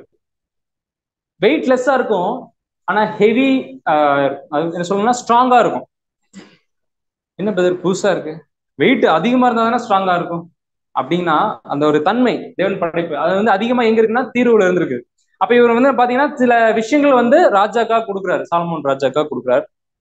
இவரும் வந்து பாத்தீங்கன்னா ஒரு ரெக்வஸ்ட் இருக்கிறாரு, சரி இவ்வளவு நீங்க பண்ணி தரீங்களா, உங்களுக்கு என்ன வேணும்னு கேட்கிறாரு. அதுக்கு அவர் சொல்றாரு பாருங்க, 9ஆம் வசனம் வந்து கடைசி அந்த விஷயம், அங்கே நீர் அவைகளை ஒப்புக்கொண்டு என் ஜனங்களுக்கு ஆகாரம் கொடுத்து என் விருப்பத்தின்படி செய்ய வேண்டும். எனக்கு ஒரு பெரிய பங்களா கட்டி அது நல்ல ஒரு ஏசி போட்டு ஒரு பெட் கார்டு போட்டு கொடுத்துட்டீங்கன்னா ஞாயிற்றுக்கிழமை 6 எப்படி போடுவேன், சூப்பரா தூங்கிடுவேன்.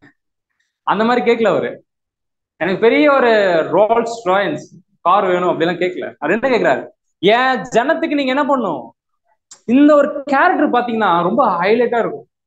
சாலமோன் அந்த ராஜாக்காக இவர் நிறைய பிரயாணப்பட்டு செய்யறாரு. ஆனா சாலமோன் ராஜா இவர்கிட்ட கேட்கும்போது என்ன சொல்றாருன்னா, எனக்கா என் ஜனத்துக்கு நீங்க என்ன பண்ணுங்க, சாப்பாடு கொடுங்க போதும். அது இவருக்காக வேண்டாம், இவர் ஜனத்துக்காக. இந்த கேரக்டர் பார்த்து ரொம்ப உண்மையிலே சொல்றாரு, சாலமோன் ஈராமுக்கு வருஷம் கொடுத்துருக்காங்க என்னையும். இது எங்கேயோ படிச்ச மாதிரி இருக்குங்களா, போன வாரம் பார்த்துருக்கோம். அங்க அப்பமும் திராட்சரசம், பட் இந்த இடத்துல வந்து ஒரு ஓமைக்காக. அப்ப வருஷம் என்ன பண்றாரு, இன்னும் புரிஞ்சுக்கிற மாதிரி சொல்றேன். ஒரு பில்டிங் கான்ட்ராக்டர் நான் எடுத்துக்கிறேன், ஒரு புரிஞ்சுக்கிறதுக்காக. ஒரு பில்டிங் கட்டி கொடுத்துட்டேன், எனக்கு அந்த ப்ராஜெக்ட் முடிகிற வரைக்கும் சம்பளம் கொடுப்பாங்க, கரெக்டா இல்லைங்க? கொடுக்குறாங்க. நல்லா கட்டியிருக்கிறீங்க, வீடு சூப்பரா இருக்கு, நீங்க என்ன பண்ணுங்க, வருஷம் நீங்க வந்து ஃபீஸ் வாங்கிக்கோங்க. அந்த மாதிரி ஒரு ஓனர் இருந்தாருன்னா என்ன பண்ணுங்க, இப்பவே சொல்லுங்க, நான் இன்ஜினியர் முடிச்சு அவர்கிட்ட போய் ஜாயின் பண்ணுங்க. அப்படி யாராவது சொல்லுவாங்களா? அந்த வேலை முடிச்சா சம்பளம். ஆனா இவர் பாருங்க, அந்த வேலையோட தன்மையினால, அவரோட அந்த ஒரு குணலட்சணனால வருஷாதாரம் கொடுத்து வர்றாரு.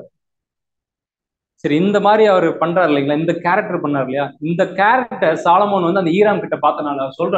வாசிக்கலாம் 1 ராஜாக்கள் 5:12. 1 ராஜாக்கள் 5ஆம் அதிகாரம் வசனம் 12. கர்த்தர் சாலமோனுக்கு சொல்லி இருந்தபடியே அவனுக்கு ஞானத்தை தந்தருளினார், ஈராமுக்கும் சாலமோனுக்கும் சமாதானம் உண்டாயிருந்தது. பாத்தீங்களா, இப்ப சமாதானம். சாலமோன் ராஜா ஈராம் கிட்ட என்ன ஆயிடுச்சு, ஒரு சமாதான உடன்படிக்கை பண்ணிருக்கிறாரு. அவர் சொல்றாரு அடுத்த வசனத்துல, கடைசியா இருக்கும், அவர் செய்யறாரு இல்லையா வேலை, அந்த பில்டிங் கட்டுறது. நம்ம இன்ஃபேக்ட் சொல்ல போனோம்னா தேவாலயம் யார் கட்டினா, பேரே என்னதான் சாலமோனுடைய. ஆனா நம்ம ஃபுல்ல ஹிஸ்டாரிக்கலா போய் பார்க்கும்போது 90% ஆஃப் ஒர்க் அந்த சாலமோனுக்காக தேவாலயத்தை கட்டினது யாருக்கு ஹெல்ப் பண்ணிருக்காரு, இந்த ஈராம்.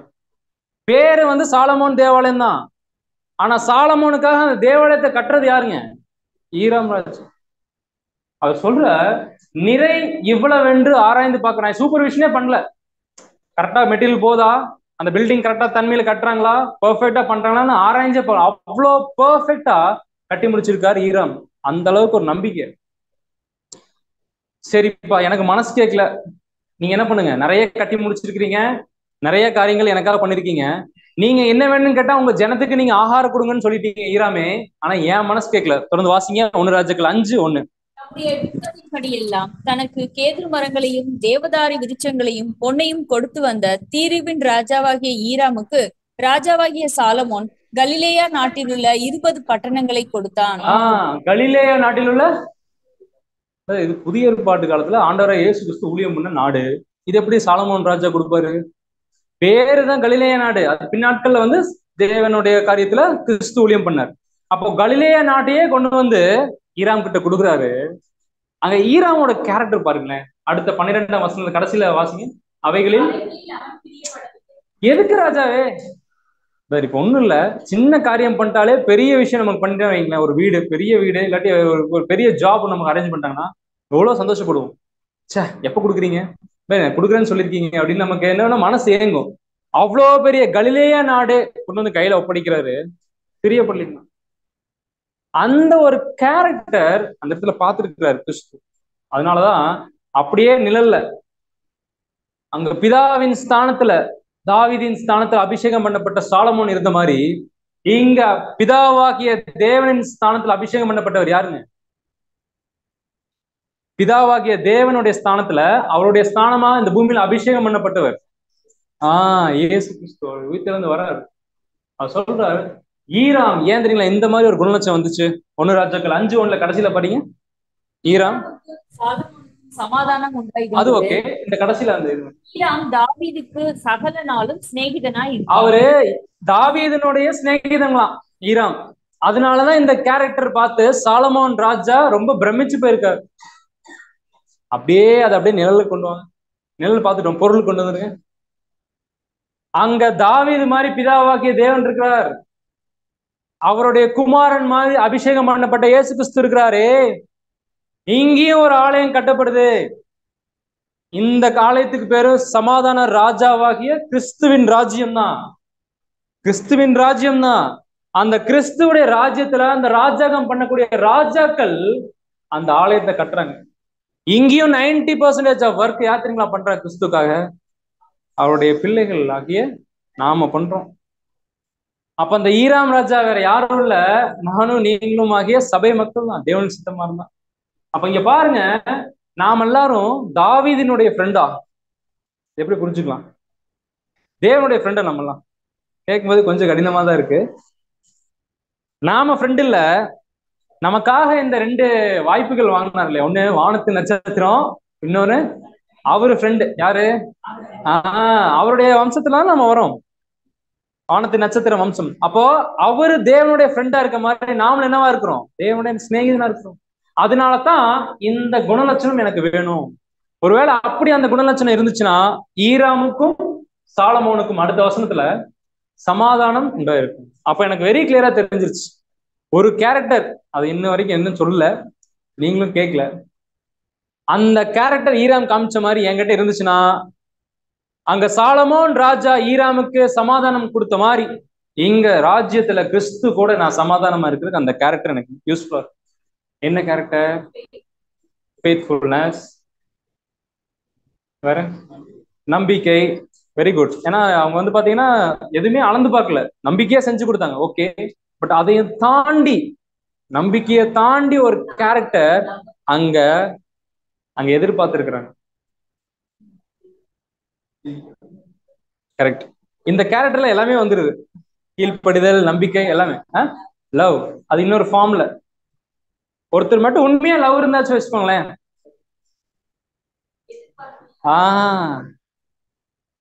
Exactly correct. What to you expect? சகோதரி இருக்கிறாங்க, ஒரு தாய், எல்லாரும் சகோதரன் இருக்காங்க, ஒரு தகப்பன் தன் பிள்ளை ஏதாவது எனக்கு பண்ணுவாங்கன்னு எதிர்பார்ப்போட பண்ணுவாரா? அதுல நம்பிக்கையும் இருக்கும், அதுல அன்பு இருக்கும், அதுல எல்லாமே கலந்துருக்கும். ஆனா எதிர்பார்ப்பு மட்டும் இருக்காது. கலிலேயா நாட்டையே கொண்டு வந்து கிறிஸ்து நமக்காக கொடுப்பாரு. இந்த கலிலேயா நாடுன்னா என்ன தெரியுங்களா? கிறிஸ்து அதிகமா ஊழியம் செஞ்ச நாடு எது தெரியுமா? ஒட்டுமொத்த ராஜ்யத்தையே கொண்டு வந்து கிறிஸ்து நம்மளுடைய கொடுப்பாரு, நம்ம கிட்ட கொடுப்பாரு ராஜ்யத்துல சித்தமா இருந்தா.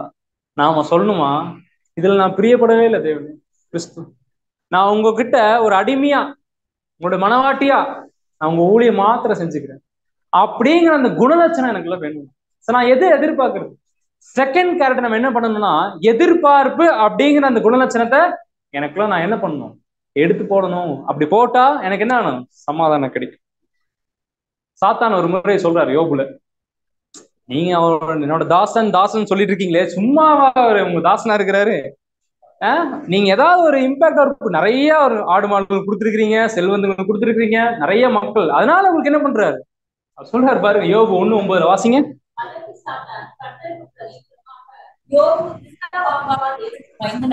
சும்மாவா நடக்கிறாரு, காரணம் இருக்கும் இல்லையா? அந்த மாதிரி எனக்கும் சில நேரத்துல சூழ்நிலைகள் வந்து சாத்தான் அனுமதி.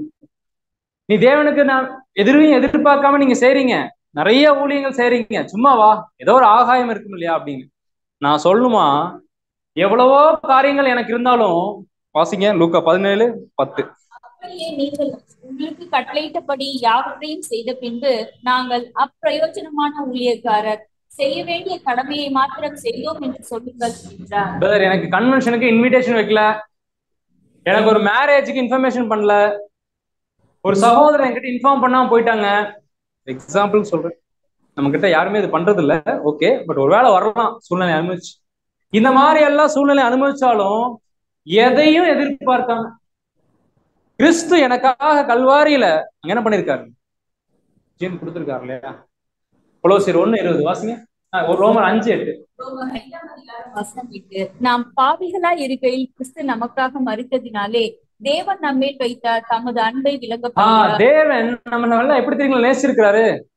இப்ப நம்ம பையன் இருக்கிறா, தப்பு பண்ணோம்னா நம்ம நேசிப்போமா? திட்டுவோம், ஸ்கோல் பண்ணுவோம், கண்டிப்பா பண்ணுவோமா இல்லையா? பண்ணாதான் உண்மையான தப்புன்னு தாய்மார்கள். ஆனா அப்பா பாருங்க, நம்ம தப்புன்னு தெரிஞ்சும் கூட, நம்ம வந்து பாவின்னு தெரிஞ்சும் கூட நம்ம எதுவும் வைக்கிறாரு, உண்மையான அன்பு வைக்கிறாரு. அதனாலதான் அவர் நேற்றும் அவர் ரொம்ப ஒரு மகத்துவமுள்ள தேவன். அந்த அன்பு அவர் நம்ம கிட்ட கொடுக்கணும்னா எதுவுமே எதிர்பார்க்காம இருப்பார் தேவன். அதனாலதான் தேவன் என்னைக்குமே ஒரே மாதிரி இருக்கார்.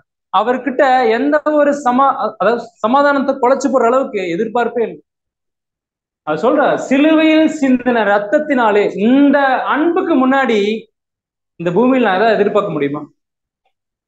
என்னங்க எதிர்பார்க்க இந்த பூமியில? நானு ஒன்னே ஒன்னு எதிர்பார்க்கலாம், எப்படியாவது அவருடைய மகனுக்கு நான் மனவாட்டியா மாற முடியாதா? என் அப்பாவுக்கு நான் உண்மையான ஒரு பிள்ளையா, பரமபிதாவுக்கு உண்மையான ஒரு பிள்ளையா வாழ மாட்டேனா? அந்த எதிர்பார்ப்பு தான் இருக்கணுமே ஒழிய, எனக்கு பெரிய ஜாப் கிடைக்கணும், பெரிய ஒரு வீட்டுல இருக்கணும், என் கடனெல்லாம் என்ன பண்ணணும், இஎம்ஐ இருக்கக்கூடாது அப்படின்னு. உதாரணத்துக்கு எக்ஸாம்பிள் நிறைய காரியங்கள் இல்லை, எப்படி எடுத்துக்கலாம், நோய் நொடியே இருக்கக்கூடாது, ஆரோக்கியமா இருக்கணும்னு எதிர்பார்க்கலாம், தப்பு இல்லை. ஆனா இந்த எதிர்பார்ப்பை விட நமக்கு இருக்க வேண்டிய எதிர்பார்ப்பு அது. இந்த அன்புக்கு முன்னாடி நம்ம எதையுமே என்ன பண்ணக்கூடாதுங்க, எதிர்பார்க்க. சகோதரர் ரசல் அவர்கள் அடிக்கடி அவருடைய பிரசங்கத்துல இந்த விஷயத்தை அவர் நினைவுபடுத்துவாராம். The eagle loves storm அப்படிங்கிற அந்த விஷயத்த சகோதரர் ரசல் அவர்கள் அடிக்கடி தன்னுடைய பிரசங்கத்துல அவர் யூஸ் பண்ணுவார். ஒரு ஸ்டோரி, ஒரு பெரிய புயல் வருதுங்க, சரிங்களா? எல்லா பறவைகளும் வந்து பாத்தீங்கன்னா அதோட கூண்டுக்கு நேராக சிறகை அடிச்சுட்டு ஓடி போயிடும். ஆனா இந்த கழுகோட மனசுல ரொம்ப வந்து ஒரு சந்தோஷம் வந்து பூரிப்பாகுமா, நீங்க பாக்குறீங்க இல்லையா? அதே மாதிரிதான் வந்து பாத்தீங்கன்னா அந்த ஒரு பறவையும் பார்க்கும்.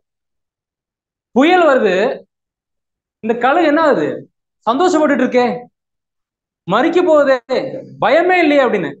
மற்ற பறவைகளும் பார்த்து நம்ம பாக்குற மாதிரி பிளாங்கா இருக்கும். ஆனா அந்த கழுகுக்கு தெரியும் அந்த புயல் உருவாகுது இல்லைங்களா, ஒரு சந்தோஷம். ஏன் தெரியுங்களா? சொல்றார், புயல் உருவாகி வந்துட்டு இருக்கு, சரிங்களா? அப்படியே அந்த ஸ்டார்ம் வந்துட்டே இருக்கு, கிட்ட வருது. இது ரொம்ப சந்தோஷப்படுங்களாம், கிட்ட கிட்ட வரப்போகுது. யாராவது சந்தோஷப்பட முடியுமா புயல் வரும்போது? ஆனா சந்தோஷம் ஏன் தெரியுங்களா? இந்த புயல் இந்த கழுகு அப்படியே கிட்ட வரும்போது சந்தோஷமா வரும். எப்ப இந்த புயலும் இந்த கழுகும் அப்படியே மீட் ஆகும் தெரியுங்களா, ஒரு பர்டிகுலர் பாயிண்ட், அப்போ ரொம்ப ஃபாஸ்டா அடிக்கணும் சிறகை. ஏன்னா புயலுக்கு ஆப்போசிட் டைரக்ஷன்ல நம்ம வர்றதுங்கிறது சாதாரணமான விஷயம் கிடையாதுங்க. ரொம்ப கிரிட்டிக்கல். கொஞ்சம் மிஸ் ஆனாலும் உயிர் போயிடும். ரொம்ப கஷ்டப்பட்டு ரொம்ப ஸ்ட்ரெயின் பண்ணி அந்த புயலுக்கு எகெயின்ஸ்டா வந்து வந்து வந்து அந்த மொமெண்ட் டச் பண்ண பாத்தீங்களா, புயலும் அந்த கழுவும் சிறகடிக்கிறத ஸ்டாப் பண்ணிடும். ரொம்ப ஞானமா ரொம்ப கேர்ஃபுல்லா அந்த ஈகிளோடைய அந்த விங்ஸ் இருக்கு இல்லைங்களா, சிறகுகள், அது அப்படியே என்ன பண்ண தெரியுங்களா, சிறகடிக்க ஸ்டாப் பண்ணிட்டு அந்த சைக்ளோன் இருக்கு இல்லைங்களா, அந்த புயல், அதுக்கு டைரக்ஷன்ல அழகா திருப்பிடுமா அந்த சிறகை. என்ன தெரியுங்களா ஆகும், கீழே இருக்கக்கூடிய அந்த கழுகு அப்படியே உச்சத்துக்கு வந்துருமா, அப்புறம் அழகா கீழே வரும். இது புரிஞ்சுக்கிற மாதிரி சொல்லணும்னா, பக்கத்துல ஏதாவது பார்க் இருக்கு இல்லைங்களா, மேல இருந்து தூரில குழந்தைங்க என்ன பண்ணுவாங்க, கீழே சறுக்கி மறுபடியும் என்ன பண்ணுவோம், அந்த மாதிரி மேல இருந்து சறுக்கி சறுக்கி விளையாடுங்களா, எதுல, புயல விளையாடிட்டு இருக்கான். இதை பார்த்துட்டு மற்ற பறவைகள் எல்லாம் இது என்னால பார்க்க முடியாது, நான் என்ன பண்ண, நானே குழி தோண்டி நானே உள்ள போய்க்கிறேன் அப்படின்னு என்ன மாதிரி பலவீனமான பறவைகள் அந்த புயல்ல மாட்டி தவிக்கிறதுக்கு. அன்புக்குரியவர்களே, நிறைய புயல்கள் மாதிரி சூழ்நிலைகள் நம்மளை சூழ்ந்து வரலாம். கஷ்டம்தான், கடினம்தான். அந்த புயலுக்கு எகெயின்ஸ்டா பறக்கிறது ரொம்ப டஃப், முடியாது, சான்ஸ்லெஸ். ஆனா நம்மளுடைய அந்த பராக்கிரமத்தினால இல்லாம தேவன் கிட்ட ஒப்பு கொடுத்து நம்மளை சிறகு அடிக்கிறோம் பாத்தீங்களா அந்த புயலுக்கு எகெயின்ஸ்டா, எப்ப அந்த புயல் அலோ பண்ணணும் ஃபர்ஸ்ட், அதை என்னை ஓவர் கம் பண்ணி வரட்டும், அந்த புயல் தான் நம்மளை உச்சத்துக்கு கொண்டு போகணும். அந்த உச்சத்துக்கு கொண்டு போற விஷயம் தான் நமக்கு என்ன தெரியுங்களா, நமக்கு பாடு. இதை எதிர்பார்க்கணுமா, நான் இந்த விஷயத்த நான் எதிர்பார்க்காம சின்ன சின்ன விஷயத்துக்கு நான் எதிர்பார்த்துட்டு இருந்தேன்னா நான் எப்படி அந்த உச்சத்துக்கு போறேன் சொல்லணும். வசனம் ஆபகு 3ஆம் அதிகாரம் 17-18. துளிர்விடாமற் போனாலும், திராட்சை செடிகள் பழம் உண்டாமற் போனாலும், ஒலிவ மரத்தின் பலன் அற்று போனாலும், வயல்கள் தானியத்தை விளைவியாமற் போனாலும், கிடையிலே ஆட்டு மந்தைகள் முதலற்று போனாலும், தொழுவத்திலே மாடு இல்லாமல் போனாலும், அதாவது என்னங்களா, என்ன போனாலும்னா எது நடந்தாலும் சரி, எது நடந்தாலும் சரி, நான் எப்படி தெரியுங்களா இருப்பேன், நான் கர்த்தருக்குள் மகிழ்ச்சி. என்ன விஷயம் நடந்தாலும் சரிங்க, தேவனுக்காக கிறிஸ்துக்காக நான் எப்பவுமே எப்படித்தான் இருப்பேன், மனரம்யமா இருப்பேன், எதையுமே எதிர்பார்க்க மாட்டேன் அப்படிங்கிற அந்த மனநிலைமை, மைண்ட் செட் எனக்குள்ள எப்ப நான் வளர்த்திக்கிறனோ அப்போ எனக்குள்ள என்ன தெரியுங்களா கொடுப்பாரு, கிறிஸ்து ஒரு சமாதானம் கொடுப்பாரு. தேவன் கிட்ட சமாதானமா இருக்கணும்னா நான் பக்தி வைராக்கியம் காண்பிக்கணும், எனக்குள்ள இருக்கக்கூடிய அசுத்த விஷயத்தை தூக்கி வெளியே இருக்கணும், கரெக்டுங்களா, அப்ப எனக்கு சமாதானம் கொடுப்பாரு. கிறிஸ்து சமாதான பிரபு எனக்குள்ள சமாதானம் கொடுக்கணும்னா எதையும் எதிர்பார்க்காத குணலட்சணம். கிறிஸ்து ஏதாவது எதிர்பார்த்தாருங்களா இந்த பூமியில, அவருடைய பிள்ளைகளும் அவருடைய மனவாட்டிகளும் நாம் என்ன தெரியுங்களா பண்ணணும், எதையும் எதிர்பார்க்காத குணலட்சணம் வளர்த்திக்கணும். அன்புக்குரியவர்களே, அடுத்த புது சிருஷ்டிக்கான நம்ம இருக்கிறோம். நமக்கு உறவினர்கள் யாருங்க, இன்னும் நம்ம பழைய மனுஷன் எங்கதான் இருக்கிறாங்க, அத்திப்பள்ளி டோல்கேட்லயே நின்று இருக்காங்க, காலையில பஸ் விட்டு இறங்கினவர் அங்கேயே நின்று இருக்காரு. கடைசியாக the shalom with, அப்ப தேவன் கிட்ட சமாதானமா இருக்கணும்னா நான் என்ன குணலட்சணம் காண்பிக்கணும்னு நான் படிச்சுட்டேன், அதை நான் வளர்த்திக்கணும், அதை நான் இருந்துச்சுன்னா இன்னும் நாம அதை அதிகப்படுத்திக்கணும். கிறிஸ்து கிட்ட சமாதானமா இருக்கணும்னா எனக்குள்ள எதிர்பார்ப்பு இல்லைன்னு நான் வந்து படிச்சுட்டேன், அதை நான் என்ன பண்ணணும், பிராக்டிஸ் பண்ணிக்கணும். சரி சரி, இவங்க 2 பேர்த்துக்கிட்ட நான் ஈஸியா இருந்துடுறேன், இருக்கிறதுலே கடினமா சமாதானம் இல்லாத ஒருத்தர் நபர்னா ஏன் புது சிருஷ்டி, உடன் புது சிருஷ்டி தான். இவங்க கிட்ட நான் சமாதானமா இருக்கணும்னா என்ன தேவனே நான் பண்ணணும் அப்படிங்கும் போதுதான் ஆரம்பத்துல சப்ஜெக்டோட ஆரம்பத்துல ஒரு கேள்வி கேட்டனே, என்ன கேள்விங்க, ஏன் கிறிஸ்து மகதலேனா மரியாளுக்கு தன்னை ஃபர்ஸ்ட் வெளிப்படுத்தினார், the great scholar highly angeled first angel of the church, அவருக்கு தேவன் கற்றுக் கொடுத்த ஒரு குணலட்சணம், இந்த ஒரு குணலட்சணம் இருக்கு இல்லைங்களா, இப்ப பார்த்த 2 குணலட்சணத்துக்கு மேல இதை படிக்கிறதுக்கே நம்ம என்னன்னா நமக்கு ஒரு பாக்கியவான்கள், தேவன் நமக்கு வெளிப்படுத்துறதுக்கு நம்ம பாக்கியவான்களா இருக்கிறோம். அப்படிப்பட்டதான குணலட்சணம் நம்ம கொஞ்ச நேரம் என்ன பண்ண போறோம்னா படிக்க போறோம். சாதாரணமான இல்லைங்க, இந்த ஒரு குணலட்சணமான நமக்குள்ள இருந்துச்சுன்னா இந்த குணலட்சணத்தை நிமித்தம் எல்லாமே நமக்கு என்ன பண்ணுவாரு, பக்தி வைராக்கியம் வந்துடும், எதிர்பாராம இருக்கிறது வந்துடும், அன்பு வந்துடும், நாலேஜ் வந்துடும். ஆனா இந்த கேரக்டர் நம்ம கிட்ட இருக்கிறது நமக்கு தெரியாது.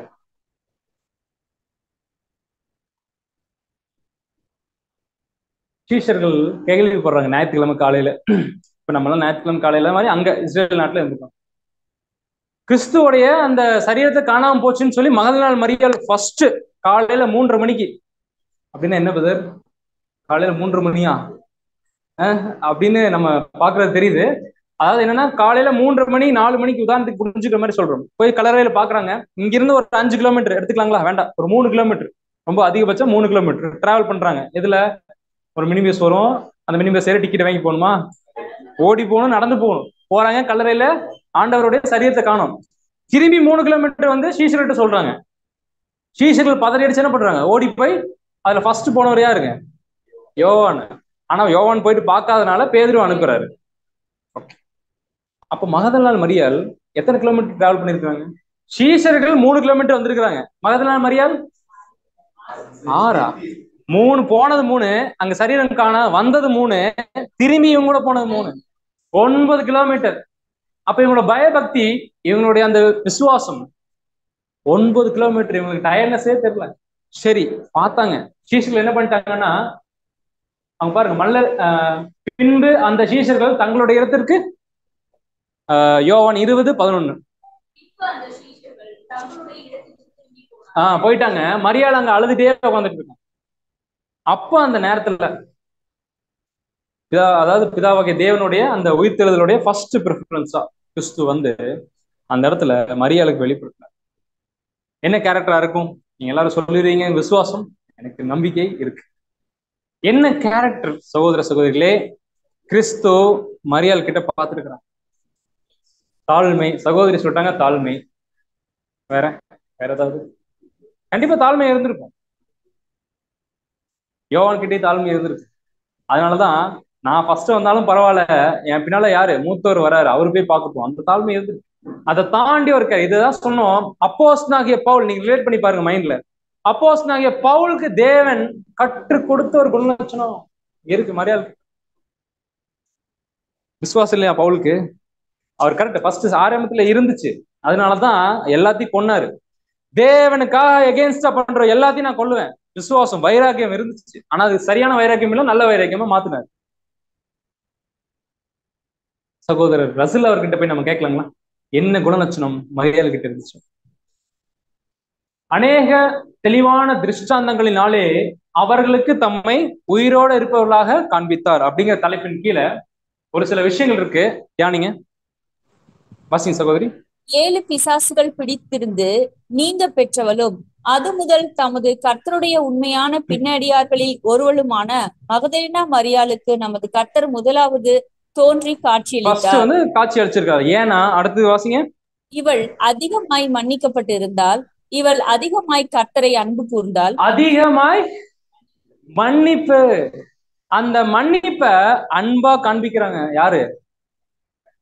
சகோதரர்கிட்ட மன்னிப்ப காண்பிக்கிறதை விட இந்த உலகத்துல தேவன் எதிர்பார்க்கிற பெரிய குணலட்சணம் எதுவுமே இல்லை. நீங்க யோசிச்சு பாருங்க, ஒரு சகோதரனை நிறைய ஆசீர்வதிச்சு நிறைய ஊழியத்துல உட்பட்டு போய் நம்ம படுத்து பாருங்க.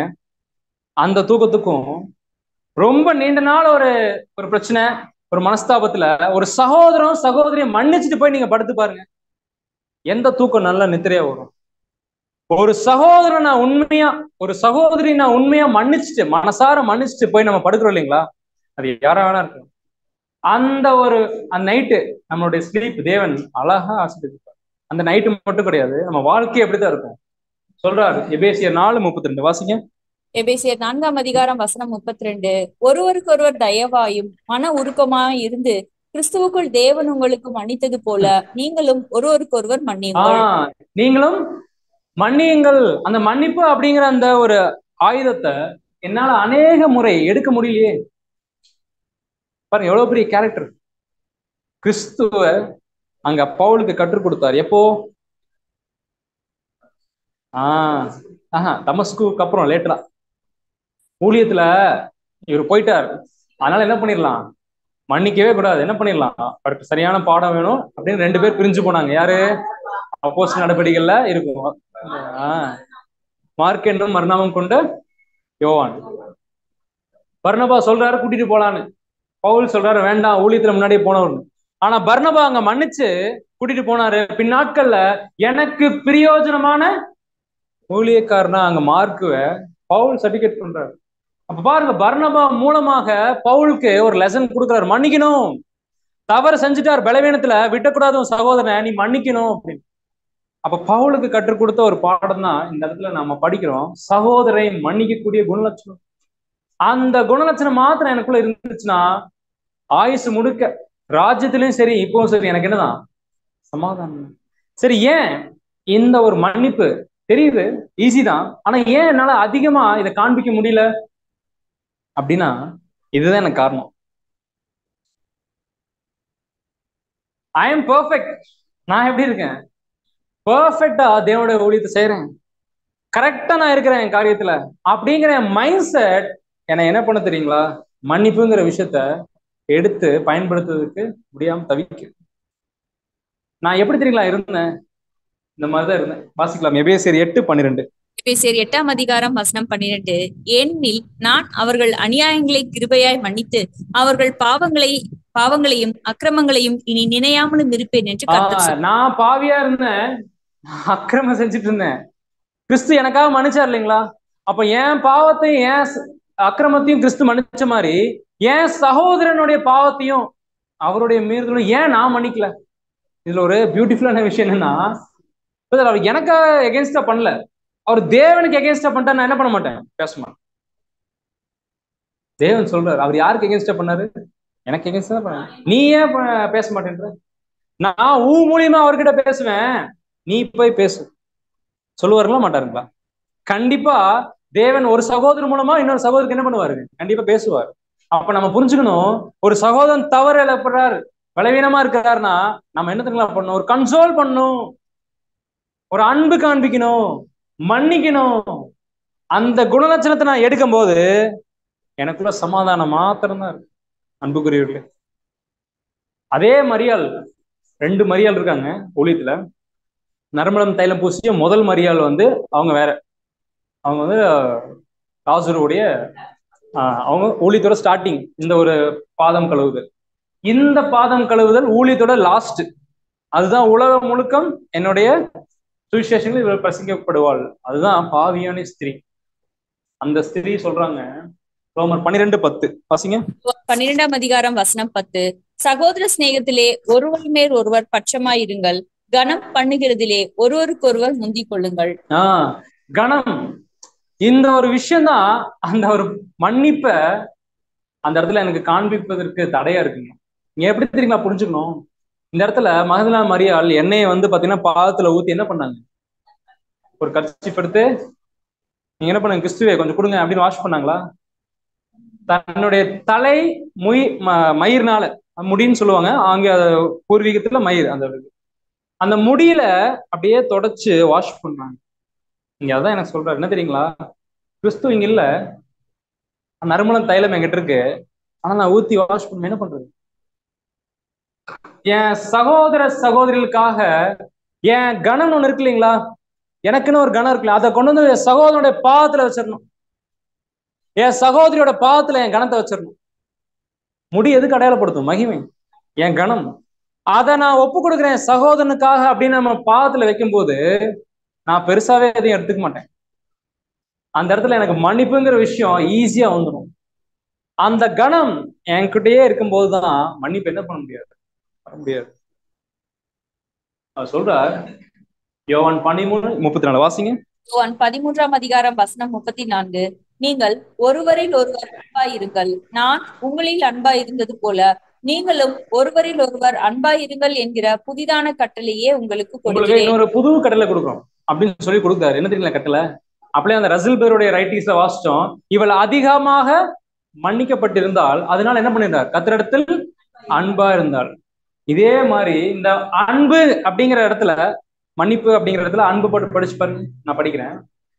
நீங்கள் ஒருவரில் ஒருவர் மன்னியுங்கள், நான் உங்களை மன்னித்தது போல நீங்களும் ஒருவரில் ஒருவர் மன்னியுங்கள் என்ற புதிதான கட்டளை உங்களுக்கு கொடுக்குறேன். அப்ப மன்னிப்பு அப்படிங்கறது எப்ப நமக்கு வெளிப்படும் அப்படின்னா அன்பா வெளிப்படும். நான் ஒரு இடத்துல அன்பு செலுத்துறேன், என் சகோதரர்கிட்ட அன்பு செலுத்துறேன், என் சகோதரிகிட்ட நான் அன்பு செலுத்துறேன் அப்படிங்கிறது எப்படி தெரியும்னா, நான் அவங்களை எவ்வளவுக்கு எவ்வளவு மன்னிக்கிறேன், நான் எவ்வளவுக்கு எவ்வளவு விட்டு கொடுக்குறேன் அவங்களுக்காக. அந்த கேரக்டர் தான் அழகா பியூட்டிஃபுல்லா ஒரு புது சிருஷ்டி கிட்ட நம்ம சமாதானமா இருப்பதற்கு ரொம்ப பிரயோஜனமா பாக்குறோம். ஒரு புது சிருஷ்டி 3 முக்கியமான ஒரு உறவினர்கள் கூட சமாதானமா இருப்பதை நம்ம எப்படின்னு பார்த்துட்டோம். ஃபர்ஸ்ட், தேவன் கிட்ட நம்ம சமாதானமா இருப்பதுன்னா என்ன பண்ணுங்க? கிறிஸ்து கூட சமாதானமா இருக்கணும்னா நான் என்ன தக்க வச்சுக்க கூடாது, எதிர்பார்ப்பு இல்லாத ஒரு காரியம் எனக்குள்ள இருக்கக்கூடாதுன்னு பார்த்தோம். அதான் நம்ம பார்த்தோம், ஈராம் ராஜா எப்படி சாலமோன் ராஜாக்காக எதையுமே எதிர்பார்க்கலையோ, அந்த மாதிரி சாலமோனுக்காக தேவாலயம் கட்டுற நாம எந்த ஒரு எதிர்பார்ப்பும் எனக்குள்ள இருக்கக்கூடாதுன்னு பார்த்துருக்கிறோம். கடைசியா, என் சகோதரி கூட நான் சமாதானமா இருக்கணும், இந்த ஷாலோம் அப்படிங்கிறத நான் தக்க வச்சுக்கணும்னா நான் என்ன கேரக்டர் காண்பிக்கணும்? பியூட்டிஃபுல் கேரக்டர் ஆஃப் ஃபர்கிவ்னஸ், மன்னிப்பு அப்படிங்கிறத ஒரு அன்பா காண்பிக்கணும். இப்படி மட்டும் என்னுடைய கேரக்டர், இந்த 3 குணலட்சணம் எனக்குள்ள இருந்துச்சுன்னா, பக்தி வைராக்கியம் நான் காண்பிக்கணும், எதிர்பார்ப்பு எனக்குள்ள எடுத்து போடணும், மன்னிப்பை நான் வளர்த்திக்கணும். இந்த 3 கேரக்டர் எனக்குள்ள இருந்துச்சுன்னா, அப்போஸ்தலனாகிய பவுல் ஒரே வசனத்துல இந்த 1 hour சப்ஜெக்ட அழகா முடிச்சாரு. அந்த வசனம் என்ன தெரியுங்களா? இந்த 3 கேரக்டரும் ஒரே வசனத்துல முடிச்சிட்டாரு. அதனாலதான் ஒரு கிரேட் ஹைலி ஸ்காலர். கொலோசியர் 3:14-15 இதைத்தான் நம்ம என்ன பண்ணோம்? ஆரம்பத்துல 10:45 பண்ணோம். ஆதார வசனம் வாசிக்கலாம். அதே வசனம் கொலோசியர் 3ஆம் அதிகாரம் வசனம் 14-15. இவை எல்லாவற்றிலும் பூரண குணத்தின் கட்டாகிய அன்பை தரித்துக் கொள்ளுங்கள். இன்னொரு ஆங்கிள் சொல்றேன். இவை எல்லாவற்றிலும் பூரண கட்டாகிய மன்னிப்பை, அன்பு என்னவா பார்த்தோம்? நீங்கள் ஒருவர் மன்னியுங்கள், இந்த மன்னிப்பை நீங்கள் தரித்துக் கொள்ளுங்கள். அப்பொழுது வாசிங்க, தேவ சமாதானம் உங்கள் இருதயங்களில் ஆழக்கடவது, இதற்கென்றே நீங்கள் ஒரே சரீரமாக அழைக்கப்பட்டீர்கள். ஒரே சரீரம் ஏதாவது எதிர்பார்க்குமா? இந்த விரல்ல மோதிர மாட்டாதீங்க, கட்ட விரல்ல மோதிர மாட்டீங்க, ஏன்னா கட்ட விரல் தான் பெருசுன்னு மோதிரம் எதிர்பார்க்குமா? சுண்டு விரல்ல மோதிர மாட்டினாலும் யார் தான் மாட்டணும்? இந்த கை மாட்டணும். ஏன்? இன்ஸ்ட்ரக்ஷன் மைண்ட்ல இருந்து வருது. அப்ப எந்த விரலுக்கு என்ன மோதிரம் மாட்டணும் டிசைட் பண்றது யாரு? கையா? மைண்டு. அப்ப ஒரே சரீரமா இருக்கிற நாம ஏதாவது எதிர்பார்க்க முடியுமா? அதான் சொல்ற, ஒரே சரீரமா இருக்கிறீங்க, உங்களுக்கு என்ன இருக்கக்கூடாது? எதிர்பார்ப்பு இருக்கக்கூடாது. தொடர்ந்து வாசிங்க. நன்றி, ரொம்ப முக்கியமான வார்த்தை, சிம்பிளா கொடுத்துட்டாங்க. இந்த நன்றி அறிதல் உள்ளவர்களா இருங்க போட்டிருக்கியா? இதுதான் உண்மையான தேவ பக்தி. தேவ பக்திய எப்பவுமே நீங்க காண்பீங்க. பயபக்தி, பக்தி வைராக்கியம், இந்த ஜீல் உங்ககிட்ட நான் இருக்கும்போது மாத்திரம் இல்ல, எல்லா சூழ்நிலையிலும், எல்லா இடத்துலயும் சரி, எக்லீஷியாலையும் சரி, வீட்லயும் சரி, ஒர்க்லயும் சரி, பலவீனமா இருக்கக்கூடிய இடத்துலயும் சரி, என் பக்தி வைராக்கியத்தை மாத்திரம் நான் விடக்கூடாது அப்படின்னு நம்ம பாக்குறோம். கடைசியா நம்ம என்ன பண்ணோம்? புறா மூலமா ஒரு சப்ஜெக்ட் பார்த்தோம். கழுகுகிட்ட இருந்து கூட சகோதரர் ரசல் அவர்கள் சப்ஜெக்ட் கொடுத்தாங்க. சார், இங்க ஒரு பிக்சர் போட்டிருக்கிறீங்க. அப்ப என்ன ஒரு விஷயம் மட்டும் உண்மைனா, தேவனுடைய படைப்புல மனுஷனை தவிர என்னதான் எல்லாமே நமக்கு, மனுஷனும் ஒரு நாள் பாடமா தான் அமைக்க போறாரு. இந்த இடத்துல ஏன் இந்த இடத்துல இந்த பிக்சர் போட்டிருக்கேன் தெரியுங்களா? இந்த பூச்சிக்கு ஒரு கேரக்டர் இருக்குங்க. அது பாத்தீங்கன்னா ரொம்ப பியூட்டிஃபுல்லான கேரக்டர். அதுல ஒரு பாடம் புது சிருஷ்டிக்கு இருக்கு. என்ன தெரியுங்களா? இந்த மின்மினி பூச்சி சூரியன் கிட்ட இருந்து ஒளி வாங்கி வச்சு தக்க வச்சுட்டு ஸ்டார்ச் அப்படின்னு சொல்லுவாங்க. அந்த ஒரு திரவியம் ஸ்டார்ச், இது பூக்கள்லாம் நிறைய இருக்கும், யூஸ் பண்ணுவாங்க. இந்த ஸ்டார்ச் வாங்கி வச்சு தனக்குள்ள சேவ் பண்ணி வச்சுக்குமா. ஈவினிங் 6 o'clock ஒரு 7 o'clock மேல அப்படியே இருள் சூழ நைட் மிட் நைட்லாம் வரும் இல்லைங்களா? ரொம்ப இருட்டா இருக்கும். அப்போ சின்ன ஒரு ஒளி அழகா வெளியே வருமா. எங்கிருந்து வரும்? டியூப்லைட் போட்டா லைட் வரும். அப்படியா? அழகா இந்த பூச்சி தன்னை ஒளிர செய்யுமா. ஒரு பூச்சி சூரியன் கிட்ட இருந்து அப்படியே ஒளியை வாங்கி வச்சு அழகா ஒளி. ஒரு 100 பூச்சி, 1000 பூச்சி, 10,000 பூச்சி, 1,44,000 பூச்சிகளும் அட் அ டைம்ல குளோரியானா எப்படி இருக்குங்க? அழகா அப்படியே தேவன் ஷைன் பண்ண வைப்பாரு. அந்த நிலைமைக்கு நாம போகணுங்களாம். அப்ப நாம மின்மணி பூச்சி மாதிரி கிறிஸ்துவோட அந்த சூரிய ஒளி வெளிச்சம் சத்திய வசனங்களை வாங்கி உறிஞ்சு ஒரு ஸ்டார்ச்சா நம்ம சேவ் பண்ணி வச்சுக்கிறோமே, அதை எப்ப நம்ம வெளிப்படுத்தணும் தெரியுங்களா? 12 மணிக்கு சூரியன்ல வச்சு பாருங்க, மிளிருமா? காலையில 8 மணிக்கு மிளிருமா? நைட் ஆகும்போது இருள் சூழ்நிலை இல்லைங்களா? கஷ்டமான பகுதி, கடினமான சூழ்நிலை, தாங்க முடியாத பிரச்சனை வரும்போது அப்படியே நான் வாங்கி வச்ச சத்தியத்தை பிரதிபலிக்கணுமா? இந்த மின்மினி பூச்சி மாதிரி. அந்த மின்மினி பூச்சி மாதிரி நான் ஒருவேளை பிரதிபலிச்சுன்னா தேவனுடைய ராஜ்யத்துல நம்ம எல்லாரும் என்ன பண்ணுவார்? அழக அவருடைய பரிசுத்தவான்களா மிளிர பண்ணுவார். எனவே அன்புக்குரிய சகோதர சகோதரிகளே, அருமையான இந்த ஒரு ஞாயிற்றுக்கிழமை காலை வேளையிலும் கூட அவருடைய வார்த்தைகளை உங்க மத்தியில தியானிக்க தேவன் சித்தம் பாராட்டி அருள் செய்தார். இப்படியாக நம்முடைய புது சிருஷ்டி, இன்னும் புது சிருஷ்டி தான். பழைய மனுஷன் எங்க இருக்கிறாங்க? அத்திப்பள்ளி டோல்கேட்லயே இருக்கிறாரு. முடிஞ்ச உடனே என்ன பண்ணிக்கலாம்? எல்லாரும் போய் பிக்கப் பண்ணிக்கலாம்.